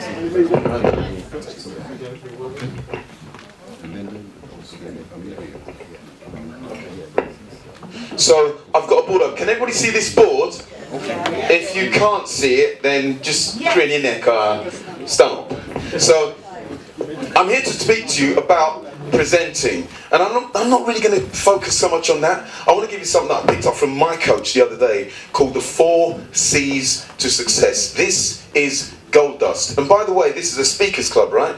So you guys are learning how to speak, or you just practicing speaking, or because when it comes to speaking, one of the things that's really useful is to have a pen and paper so that you can write down that which you're speaking. It's really, really powerful. It helps you when you start writing things down. It helps you to process much more effectively. Your mind processes at a phenomenal rate, but once you write it down, you get an opportunity to interfere, to intervene, to interact, to interrupt those thought processes, particularly the pernicious ones. So there are 4 keys to success, and the first one, the 4 C's. So the first C is this.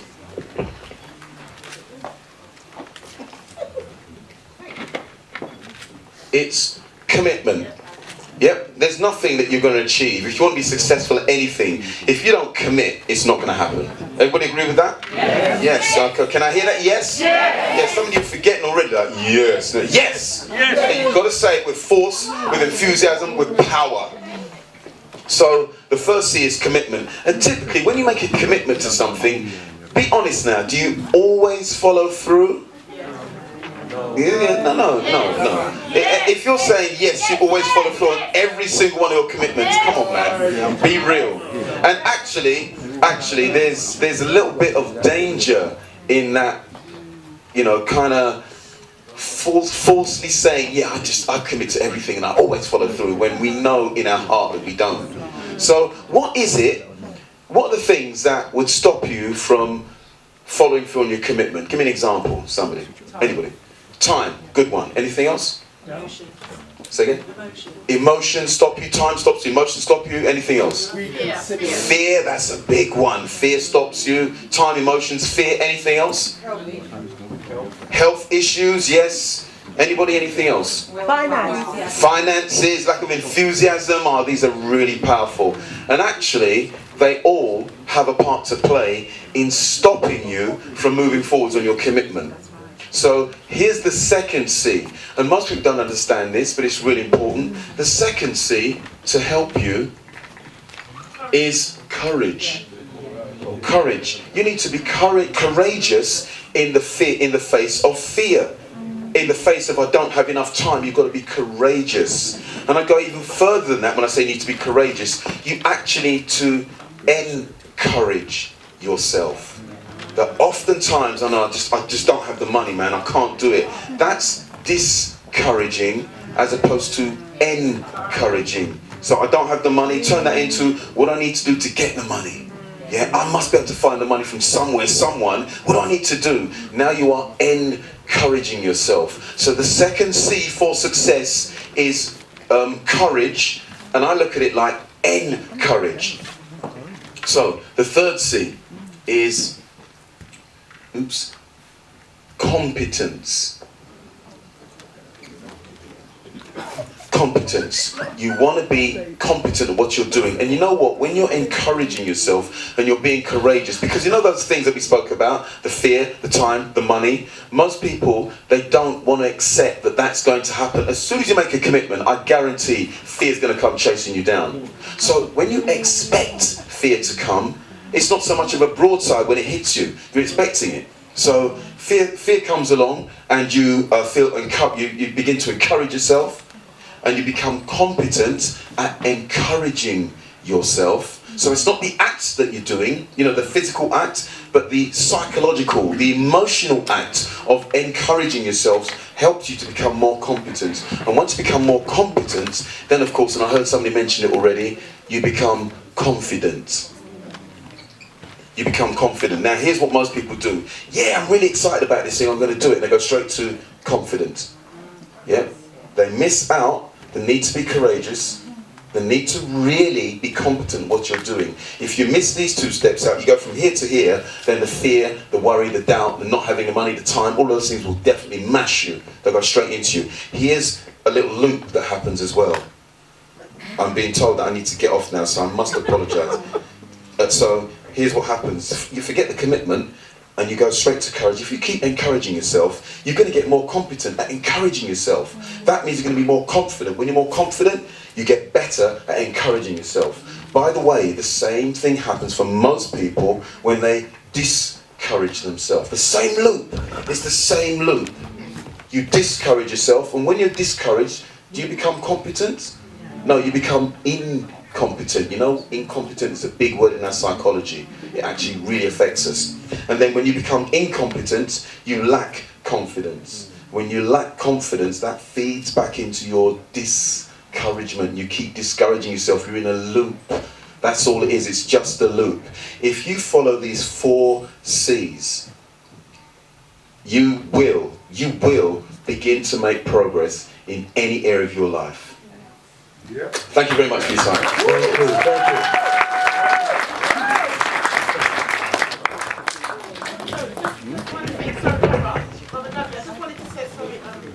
By the way, I listened to this man in the morning. Use your microphone. Use your microphone. Literally. Because obviously I love affirmations, and one of the things you do in the morning on the WhatsApp groups that I'm in, you always pop up. So I always tap and listen to your encouraging words in the morning. But one of the things for me, after you've done all of those things, and this is just a question, consistency kicks in. Is that right? Yes. Angie, sorry Angie, we just literally ran out of time. Sorry, yeah. That was it. Yeah, okay then. Again, big up to our Melvin. Come and give him a clap. Yeah. Okay then. Sorry to rush you, Mel. You know, you've got some serious information, but we literally got to press on now. Now then, I'm going to do the raffle very quickly. Well, it's too late now, my sister. Don't bother huss me, no. Too late. Right? So we have to move on. Next time, make sure you get a ticket. Wait, what this one here? Huh? What you gotta do, myself? Alright. In fact, what you gotta do? You come to the front. You gonna pick the ticket now. Because you never got one yet. Hold on, we're off the ticket.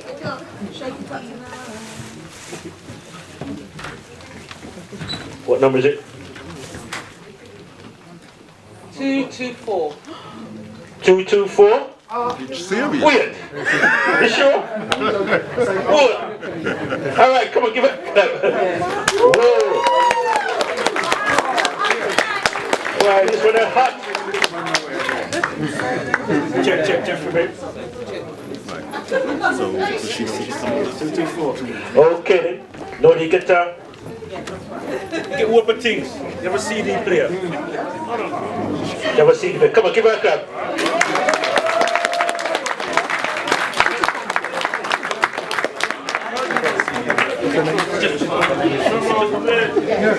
Just the one. Okay.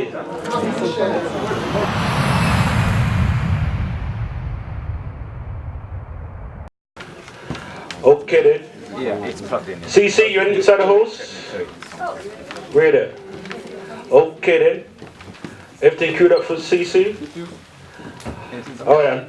Before she comes on, this is a seasoned singer. You know? It's very seasoned.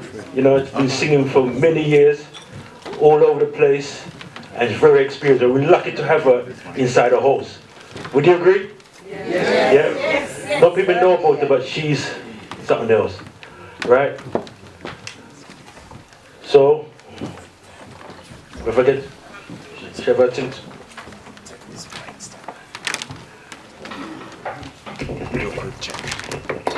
One, two. One, two, one, hold two. on, what? Did you give her a clap? Hold on. This is a seasoned person. Oh my. How am I going to follow that? And it's Lady CC. Lady CC. Wait. Okay.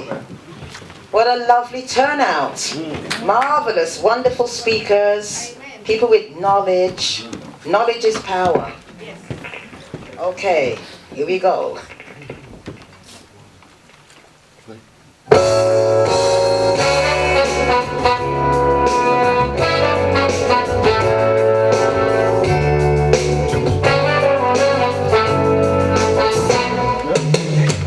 I guess you're wondering where I've been.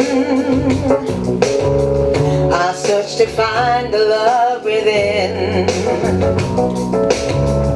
I came back to let you know, got a thing for you and I can't let go. My friends wonder what is wrong with me, 'cause I'm in a daze from your love, you see. I came back to let you know, got a thing for you and I can't let go. Some people go around the world for love, but they can never find what they're looking for.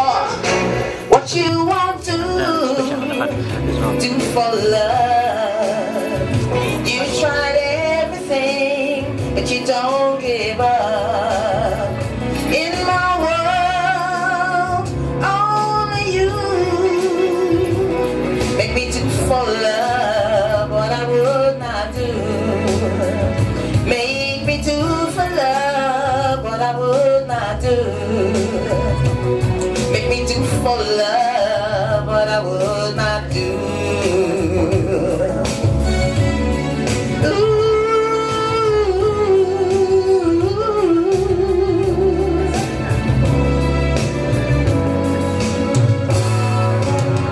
Some people go around the world for love, but they can never find what they're looking for. What you want to do for love, you tried everything, but you don't give up. In my world, only you make me do for love what I would not do. Make me do for love what I would not do. Make me do for love what I would not do.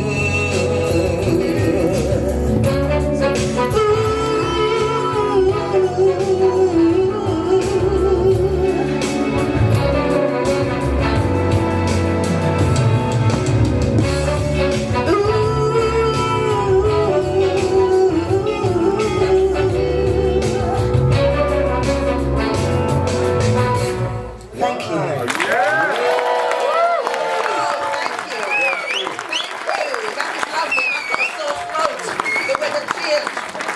Thank you so much. This next one, because we had summer last week and it disappeared this week, and I want it back. Yeah. Okay. Let's sing it back.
sky. But till that morning, there's nothing can harm you. With Daddy and Mommy stand.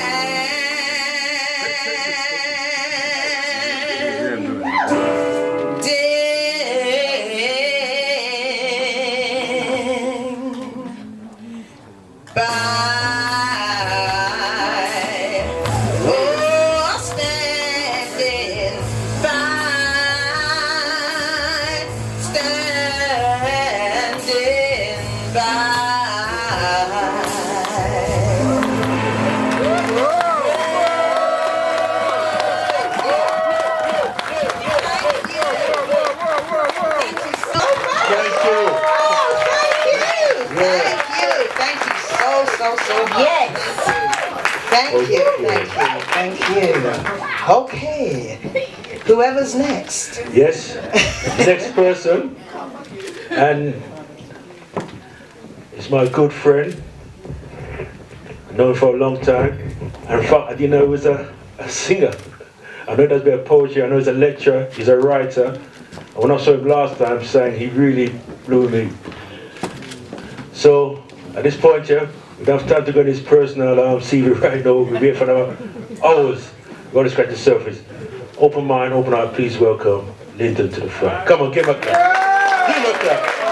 My bedroom, my teacher, uncle, elder, respect the brother. Hear that, man. Look it on. Yeah. Well, I didn't get up and say anything during the course of everything else. Just a quick thing I want to tell you about a brethren of mine who had a 40th wedding anniversary, which is the Ruby. And I remember when he gave his speech at the end, yeah, he got up and he says, "I!" Then him shut up. I said, "I what?" And him said, "Rasta man in the crowd." But anyway, what he actually said was that he's the head of the family. And post out himself like how you see critters, you know, like that. So anyway, he said to the wife, "Well, you know, I've spoken for both of us." And she said, "No." He said, "Wait, you never tell me you want to say something." She said, "I do want to say something." So I said, "Okay." She got up and she said, "Listen, I agree with my husband. He is the head of our family. But I'm the neck."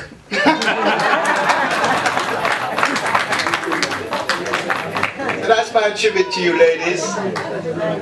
I've decided I'm going to do this song. I actually know it. I think it's fashionable. Yes, to all our phone.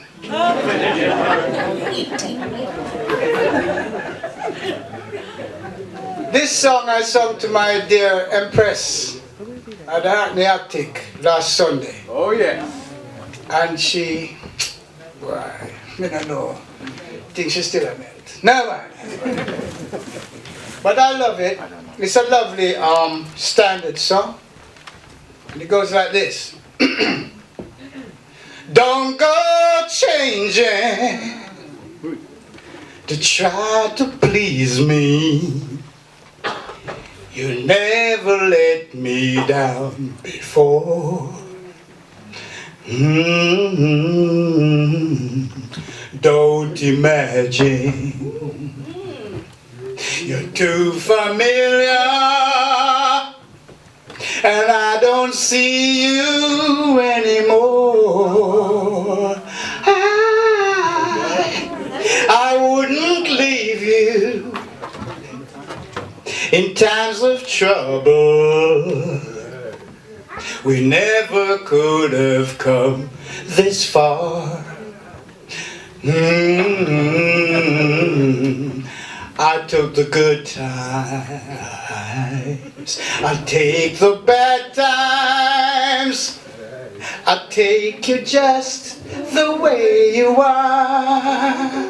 Whoa. Don't go trying some new fashion. Don't change the color of your hair. Ooh, you always have my unspoken passion. Although I might not seem to care,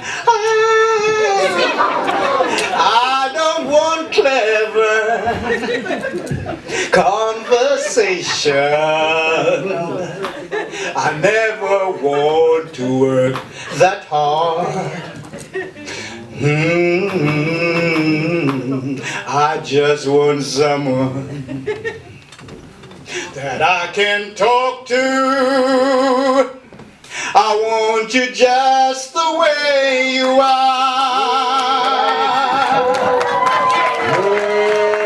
I need to know that you will always be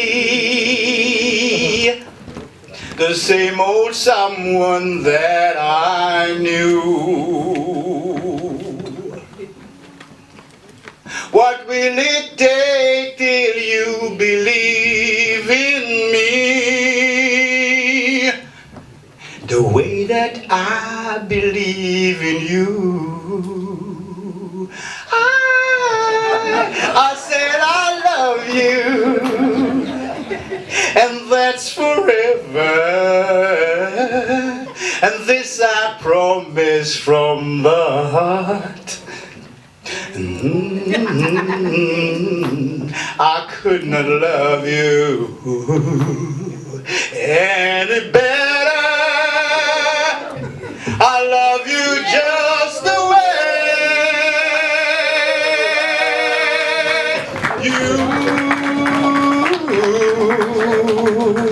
you are.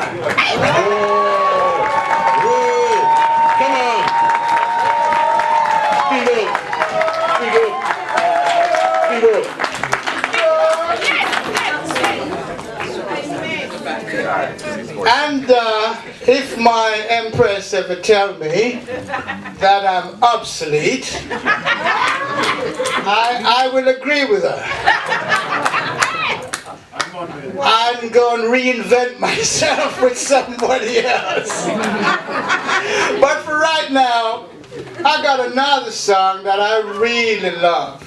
And I trust you'll be patient with me. I haven't got that deep voice. Okay, so I'm just going to say it my way.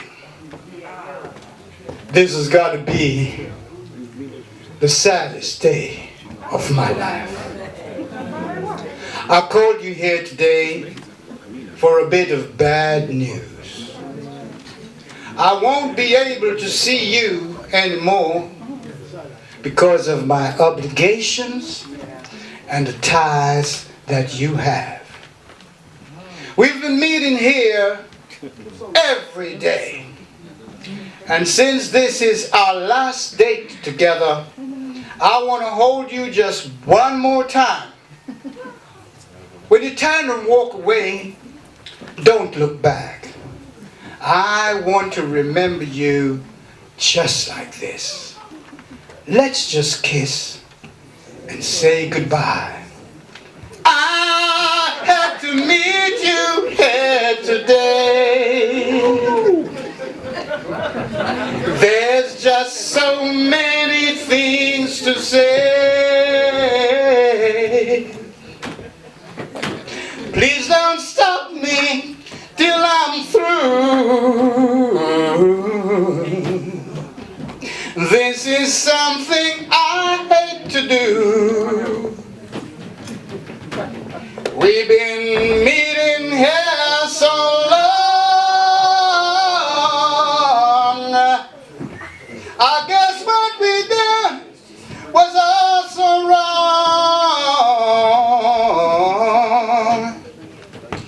Please, darling, don't you try. Let's just kiss and I'll say goodbye. All right. Yes, Minty. Give thanks, give thanks, give thanks. Okay, fantastic. Come, big him up again, Lyndon. Come on, big him up again. Okay then. Is Amelia the poet inside the house? Oh, okay then. So you're gonna do a poem first, yeah? No then. I'll take this on. Hi everyone, my name's Amelia. Hi. But my poetry name is Poamz because my friend called me Ams and I write poems, so I kind of thought it makes sense. I'm gonna do two if that's okay. I know there's time, but I'll be quick and I won't really waffle in between. But they're pretty much about the subjects, about superwomen and men becoming obsolete, but my main message is like self-love and women empowerment. So the first one I'm going to do is called Crossover, and it's my women empowerment poem. The impossibilities of a female.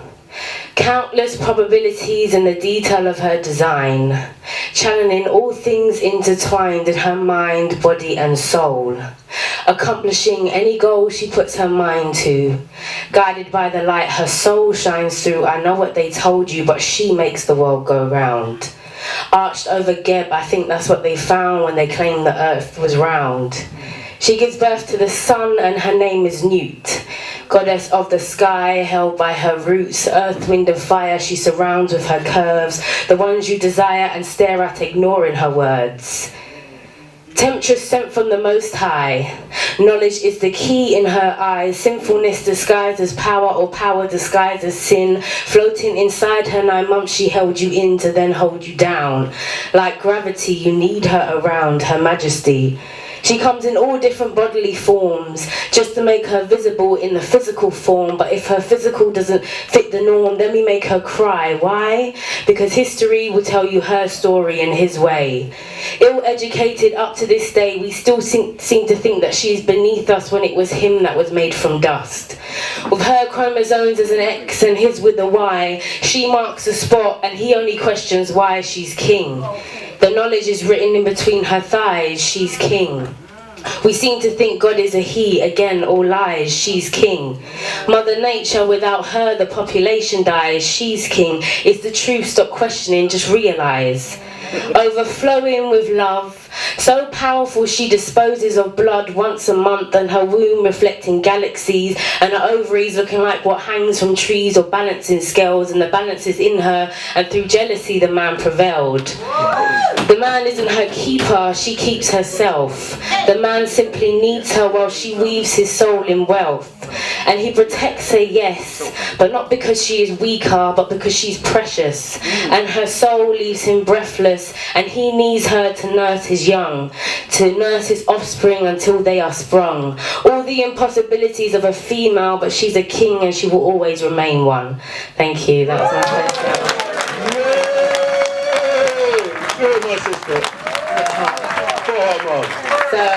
So, after hearing the discussions, I thought, okay, I'm definitely going to bring that poem out, because I feel like it will definitely be appreciated by the people in the room. So thank you for listening.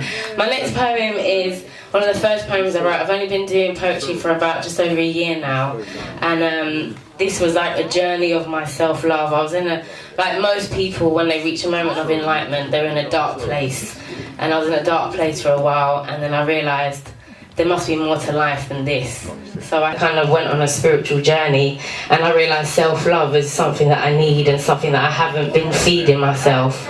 So this is a poem that I wrote just to kind of get things off my chest, and I'm pretty sure, sadly enough, there'll probably be people in here that can relate. So it's called Just Beautiful. Last night I gave myself a hug. I got my arms and I wrapped them around me tight enough.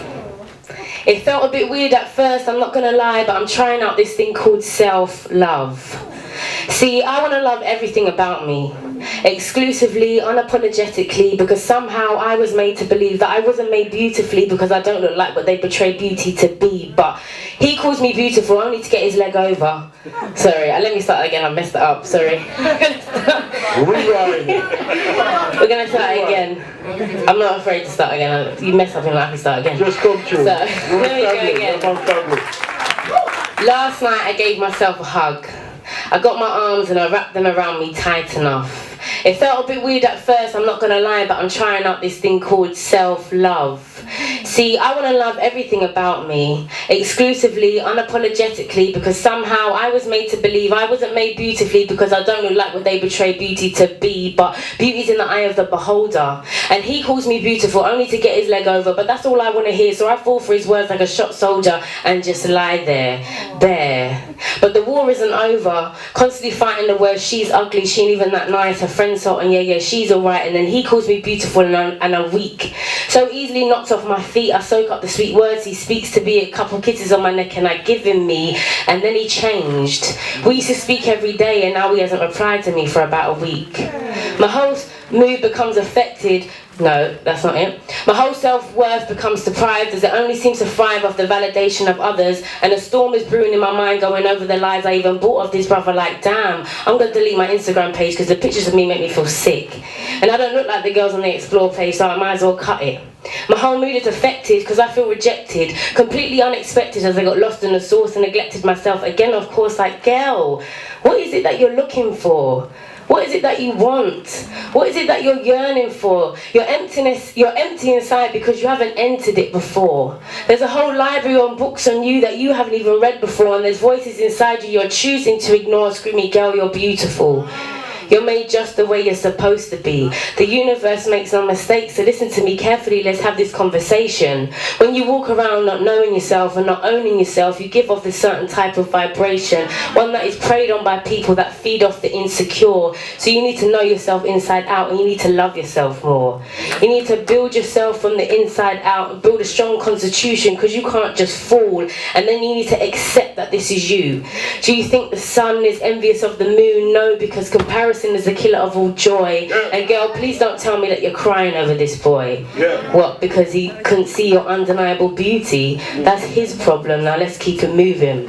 I want you to try something. I want you to call off the search and be on your own for a moment. Be single and own it. Stop preening all the images of the girls on the gram and stop thinking to yourself, oh my god, how fat I am, and just do you. Because what you manifest inside is what radiates out of you, and then your spirit becomes lifted, and it should be because you're gifted with the ability to bring life into this world. Or did you forget that one, girl? Built in a way to carry a child for about 264 days, and you don't think you're strong enough to carry yourself with your head held high? Girl, bye. I want you to try something. I want you to close your eyes and get your arms and wrap them around you tight. It might feel a bit weird at first, but it's called giving yourself a hug. It's called self-love. Thank you. Thank you.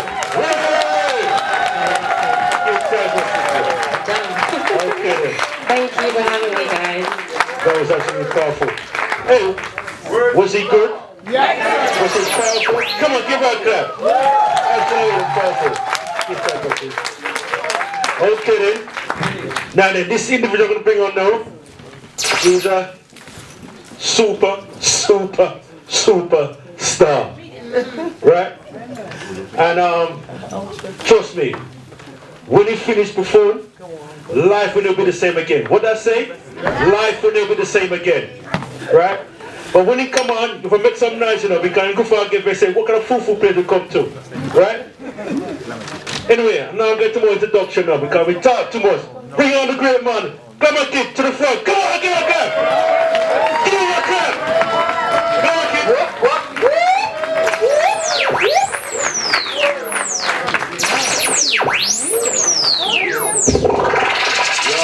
Yo. Firstly, I just want to say good evening to all the beautiful women in the house. We love you dearly, dearly, dearly. You ready, Jammers? Let's take it away. Maxine, step up. Can we get the next mic there, please? My name is Glamma Kid, by the way. And this tune that we're going to do for you tonight is called the 80s. The 80s. So get ready, yeah? Alright. Yeah, well, big up DJ Jammers. You're Yeah, well, big up DJ Jammers. Oh no! I want to hear you say, ooh, ooh. This is Glamma Kid. Maxine, taking it back to the 80s when we were all youths. This one's the truth. You know the spirit, it was so cute. 1982. Do you remember the time? So young, nothing on the mind. Raw skirts with a new design. Leg warmers make your girls feel fine. We never had mobile phones. We had to make sure our friends were home. Or else we were taking the bus alone. and keeping us only warm and headphones, no choice. No MTV, just David running and dropping it neatly. Reggae time was a show for me and the rest of my family. Thinking of BMX bikes, sound man, I DJ on mic. But then the ice white was so nice, if that's the flavor you like. Right, Boy George was new on the scene. Musical youth so fresh, so clean. Top of the pops, if you know what I mean. Fire trousers and Levi jeans. Shaking Stevens was on top. Night right on at 6 o'clock. Break dance to the hip hop and the beat don't stop. My love come down. Oh no, oh no, oh no, no, no, no, no, no, no, no, no. All the way down. Oh no, oh no, oh no, no, no, no, no, no, no, no. So, in the 80s, it was good to be young. Every time when I see my sons, I remember having fun, wishing the day wouldn't have done. Sugar Hill and Rapper's Delight was the fun we played all night. Penny Rock was out of sight. Just boogie down and hold your girlfriend tight. 83 was run the MC, it's like that. And sucker MCs that gain popularity, and the rest is history. Go to MTV and you will see Rev Run and his family living in harmony, cause that's the way it's supposed to be. Now, broken glass everywhere, people dying on the streets, but they just don't care. If you remember that line right there, just wave your hands in the air now, back to the track. 1980s double slip max, combined with the way I rap. When love comes down, bring the chorus back. My love come down. Oh no, oh no, oh no, no, no, no, no, no, no, no, no. All the way down. Oh no, oh no, oh no, no, no, no, no, no, no, no, no. Maybe if we look back in time, stop for a minute and free our minds. Would've thought that we would've shine up in this world and start to shine. Wow, how you like this now? Red haters better milk the cow. Don't ask me, ask Farmer how, cause I ain't in the mood to row. No sortie player, no MTV, no MP4, no MP3. Just had low cost technology. Hello, Tosh was on RTV. Back in the 80s, hits remain. So many artists didn't get paid. So many house parties got raided, and so many people got engaged. Cream eggs, curly whirlies, nerdy bars, young Miss Hurley. Mama used to say, Better come on only. Don't doubt now. I know you heard me now. no doubt the fact still remains. Since the 80s, so much changed. When I grew up, it was and nice, and I wouldn't change that for life. You make my love come down. Lay down in the air. Oh no. Let me see you lay down in the air. Come on. Now, now. All the way down. Oh no. Oh no. Oh no, no, no, no, no, no, no, no, no. Make my love come down. Oh no. Oh, you make my love come down. Make it go all the way down. Oh, you make my love come down. Baby, you make my love come down. See you move. Looking all sexy and so much. It's the truth. Let's raise her up. All the way down. This guy was getting back to move. Thank you very much. Thank you.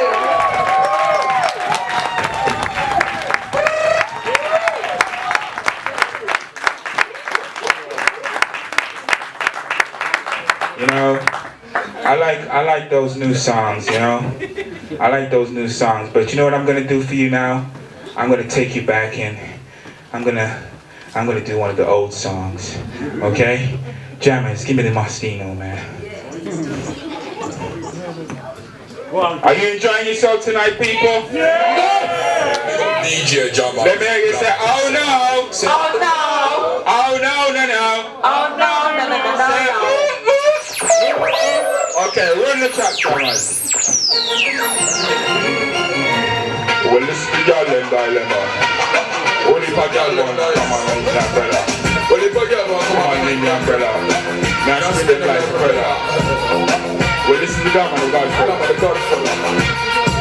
Oh no! Well, in the most mosquito, somebody got them a post. With them fancy prayer guns up in their roughly nose. When them come out with house, in the near brown coast. Well, them on the long water hose. We sing in the most mosquito, somebody got them a post. With them fancy prayer guns up in their roughly nose. When them come out with house, in the near brown coast. bitch. Come back again, the Jawas. Come back again. I want to hear you say, oh no. Say, oh no. Say, ooh. Run the track, Jammers. This one is called Mosquito. Roger, big up yourself. Timor, Anita, Maxine. Oh no. This is the girl them die there, man. Only if a girl walk come underneath the umbrella. I spin them like propeller. But this is Glamma the Godfather. Oh no, with any mouse mosquito, somebody got them up house. With them fancy prayers, but something therapy knows. When they come out with house, you know them neighboring cows. Well, they want belong water house. We sing in any mouse mosquito, somebody got them up house. With them fancy prayers, but something therapy knows. When they come out with house, you know them neighboring cows. Well, they want belong water house. First, the girl them used to say them want sex. And can be feeling man who want the highest paycheck. But no, the girl them say that everything said. Them don't get me, them forget me, could not say to me. And the beginnings of me high grade says, I swear to God this girl must get pressed. She want to take a trip up on me loving express. She tickle my fanciness. Reset in any mouse mosquito, somebody got them up house. With the fancy fragrance of the terror we knows. When them come out with house, in a neighboring house. Well, them on the long water house. And then we sing in any mouse mosquito, somebody got them up house. With the fancy fragrance of the terror we knows. When them come out with house, in a neighboring house. Well, them on the long water. I want to hear you say, oh no. Say, oh no. Oh no. I want to hear you say, oh no. Say, oh no.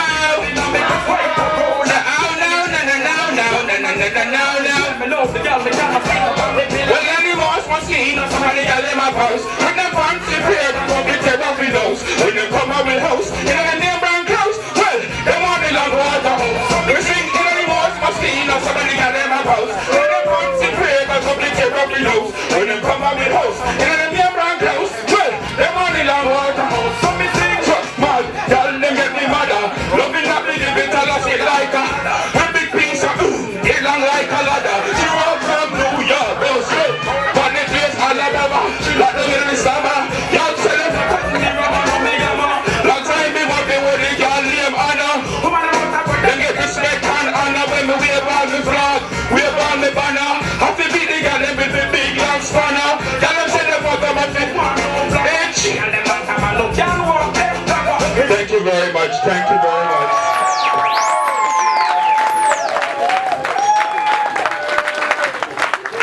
This one's dedicated to all the ladies that like it when the love hurts. Okay, so run the next one called Why. I don't know if you guys remember this track. I want you to sing along if you remember this, yeah? It's called Why Does Your Love Hurt? Said, ooh, ooh. I'm gonna show her why. Why does your love hurt so much? Tell me why. This love is for real. You got to believe that the love in I reveal. You got to receive that the love the way we feel when we make that contact. Why? It's like a physical contract. Girl, I said I never betray you and I never would lie. Keep my love flowing, it makes me feel high. Sip my cold wine, chilling on the ice. Everything is gonna be alright. Because why does your love hurt so much? The spots they keep you hot. I keep you calling my name like crazy. Does your love hurt so much? I want everybody to sing this part. It's easy. Alright, catch it. La di da di da da da da di da di da. La di da di da da da da di da di da. La di da di da da da da di da di da. La di da di da da da di da di da. She told me it hurts when she came back for more. I know the story, she don't know the story. Loving is a sickness without a cure. I ain't sure we are not the ex-door. You possess a loving that I can't ignore. My sincere love, we keep it safe and secure. None of them are lying and say me have girls galore. Girls galore, but you know my loving is pure. Why does... Yo, Jama, reach out to that. much. Thank you very much. The next track I'm going to do for you guys. Are you guys enjoying the show? Alright. Remember, these tunes are available on iTunes, Amazon. Just go to it and click Glamma Kid, yeah? And everything's available, all the new tunes. The next tune I'm going to do for you is called Sweetest Taboo. It was originally done by a woman called Sade back in the day, yeah? Alright. That love, you know what? It's glamour, shoulder hammer. You know what? I'm giving you, you're giving me the sweetest taboo. Say, ooh, ooh. I'm giving you, you're giving me the sweetest taboo. Say, ooh, ooh. You give me the sweetest taboo. That's cool. That's why you know this one? Sing along with this one. You give me the sweetest taboo. That's right. You're good for me. Wicked. You know what? Well, I know you, no nobody can stop it. I'll keep a secret and I won't chat it. I know you, no nobody can flop it. I'll be the love with it, keep it like it is. The way you move the hips, that does it for me. And you warm smile and make me love you, honey. I love you more than me gold girl and me money. I want to take you home and introduce you to my mommy. Because you give me the sweetest taboo. That's why with you. Give me the sweetest taboo. You know what? Because your love is the sweetest taboo. Let me take you on a secret rendezvous.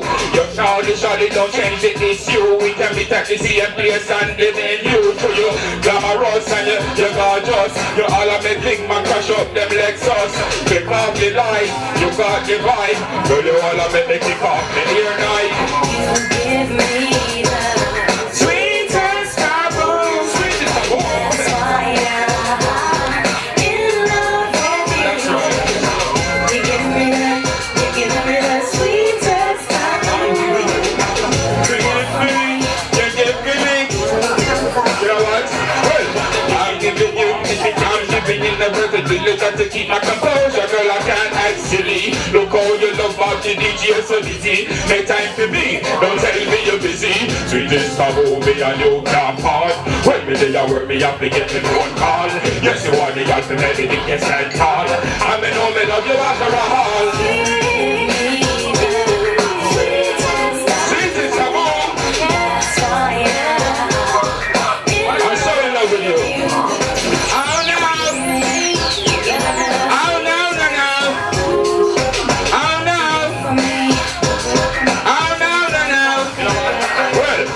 Say glamour, you say kid. Glamour, glamour. When I say glamour, you say kid. Glamour, kid. Glamour, kid. Say ooh, ooh, you're ooh, say ooh, ooh, say ooh, ooh. Oh no, you're oh no, oh no, no, no, oh no, no, no. Alright, respect. The next one we're gonna do is gonna be the last track for the night. Is it? No more time? Alright, alright, alright then. Alright, thank you very much. Thank you, a lovely audience.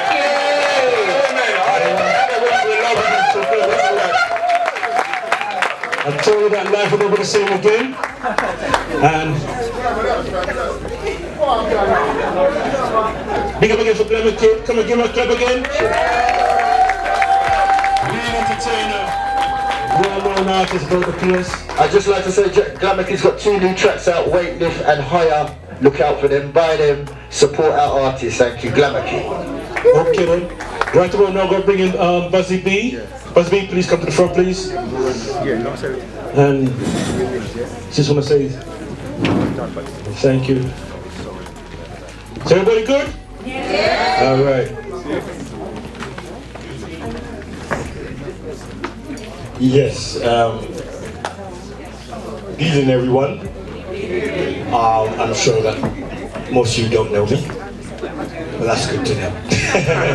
Yes, how you doing, Anne? I'm good. Good to see you. Yes. Yeah.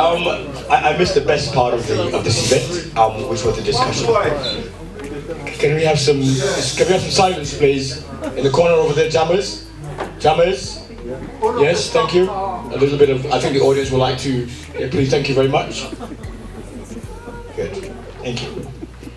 Right, yeah, I missed the best part of the evening, which was the discussion part, which I, like discussion, but I was ushered in by jammers to do a bit of catering.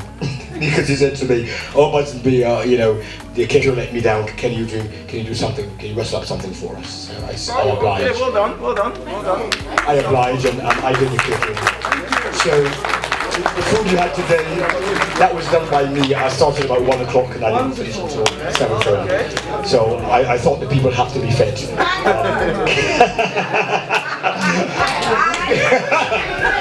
How are you doing?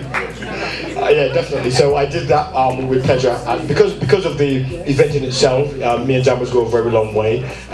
We always have our little battles once in a while. There wouldn't be a battle without me and Jammers, but it's all in good faith and in good support. But the reason why I'm here this evening, we're putting together the Windrush event over 3 days, from the 21st to the 23rd. The first one is going to be an exhibition chronicling our journey through pictures. So it will be a pictorial history of our time here in the UK. There will be an exhibition, and there will be an opening, and I'm going to be sourcing some of the performers here for that evening. And then on Friday, the 22nd of June, there will be 70 years of fashion and music and style. So we'll be expecting people to represent the different fashion. I'll be trying to I'm growing my afro at the moment. That's why I've got this. I'm trying to have my afro on my bell bottoms and platform shoes and stuff. So we want people to represent those on the Friday night, and we'll be playing music like Mento and Ska, just going back in time to where we are now. And then on the Saturday night, we will be having a showcase.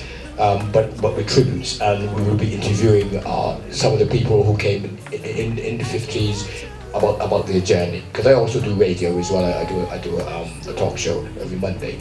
So my colleague and I will be interviewing these people live, and they'll be giving their testimonies and their experiences on that Saturday night. So it's from the 21st to the 23rd of June. But we're looking for people who wants to if you've got any pictures around that time that you can share with us for the exhibition, you can contact me, because we want to do the exhibition to show that journey. Because I think it's very important to show our journey, particularly to the younger generation. Because I work in the education system and I engage a lot of the young generation, and most of the time they have no idea.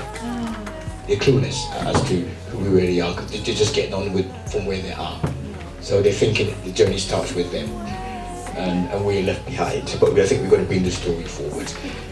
Hence, we see the situation with the Windrush generation and those who were meant to be deported back home and all of that after all of our contributions to the UK. So it just shows you that we still have a lot of work to do.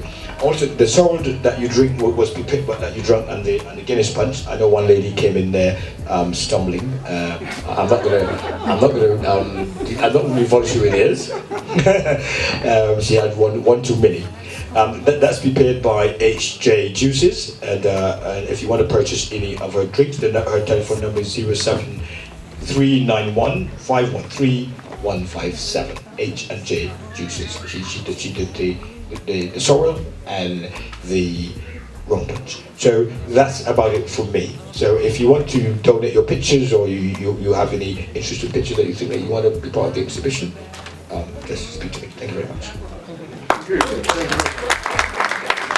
Okay then, big up to Buzzin, Kym Oliver, please. Okay then, I'm going to bring in Mervyn to give out his contact details very quickly, please, because we literally way out of time. Very quickly, Mervyn. It's on the board just here. I've written like this: freedom session. So that's an hour's coaching for free, and I guarantee you some freedom from whatever you're dealing with. I guarantee you some freedom. And he knows. So here's my number. Call me, text me right now with your name, and I'll get back to you within the next day or so, and we'll organise that session. Okay, thank you. Thank you very much. Okay then, and the final word should leave with Jammers. It's very important, Jammers, get the final word, please. Can you big up to Jammers? Yeah. Please big up to Jammers. The final word must leave with Jammers. No, it's not about me, it's about you. You show what we can do. This has gone bigger than me now.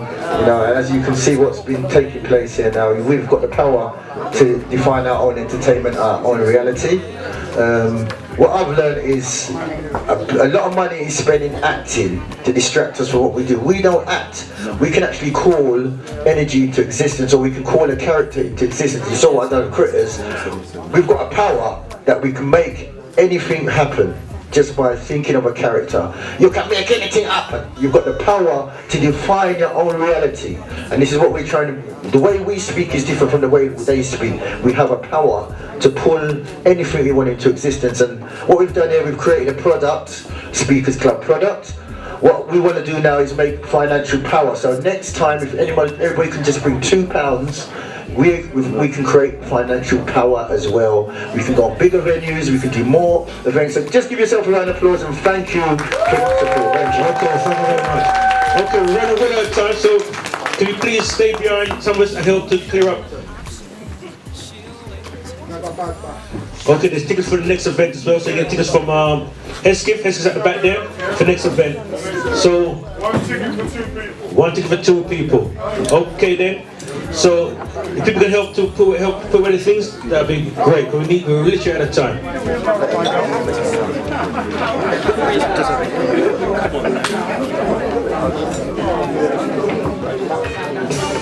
Everyone, African Liberation Day, Saturday the 26th of May, Queen Mary University. That's African Liberation Day, London, Saturday the 26th of May, 3 to 8 p.m. at the Queen Mary University. Also, African Cultural Market, support the Artiste African Cultural Market. The next one is taking place on the 13th of May. Also, the Friday Jazz Room at Play on Events, Critic Club, every Friday. Once again, Friday Jazz Room at Play on Events, Cricket Club, 185A Park Road, Crouch End, London, MA8JJ. That's every Friday Jazz Room. Also, remember Rugged G, Rugged D, live on Bless Radio, regular. Right, we've got to leave as soon as we can. Make sure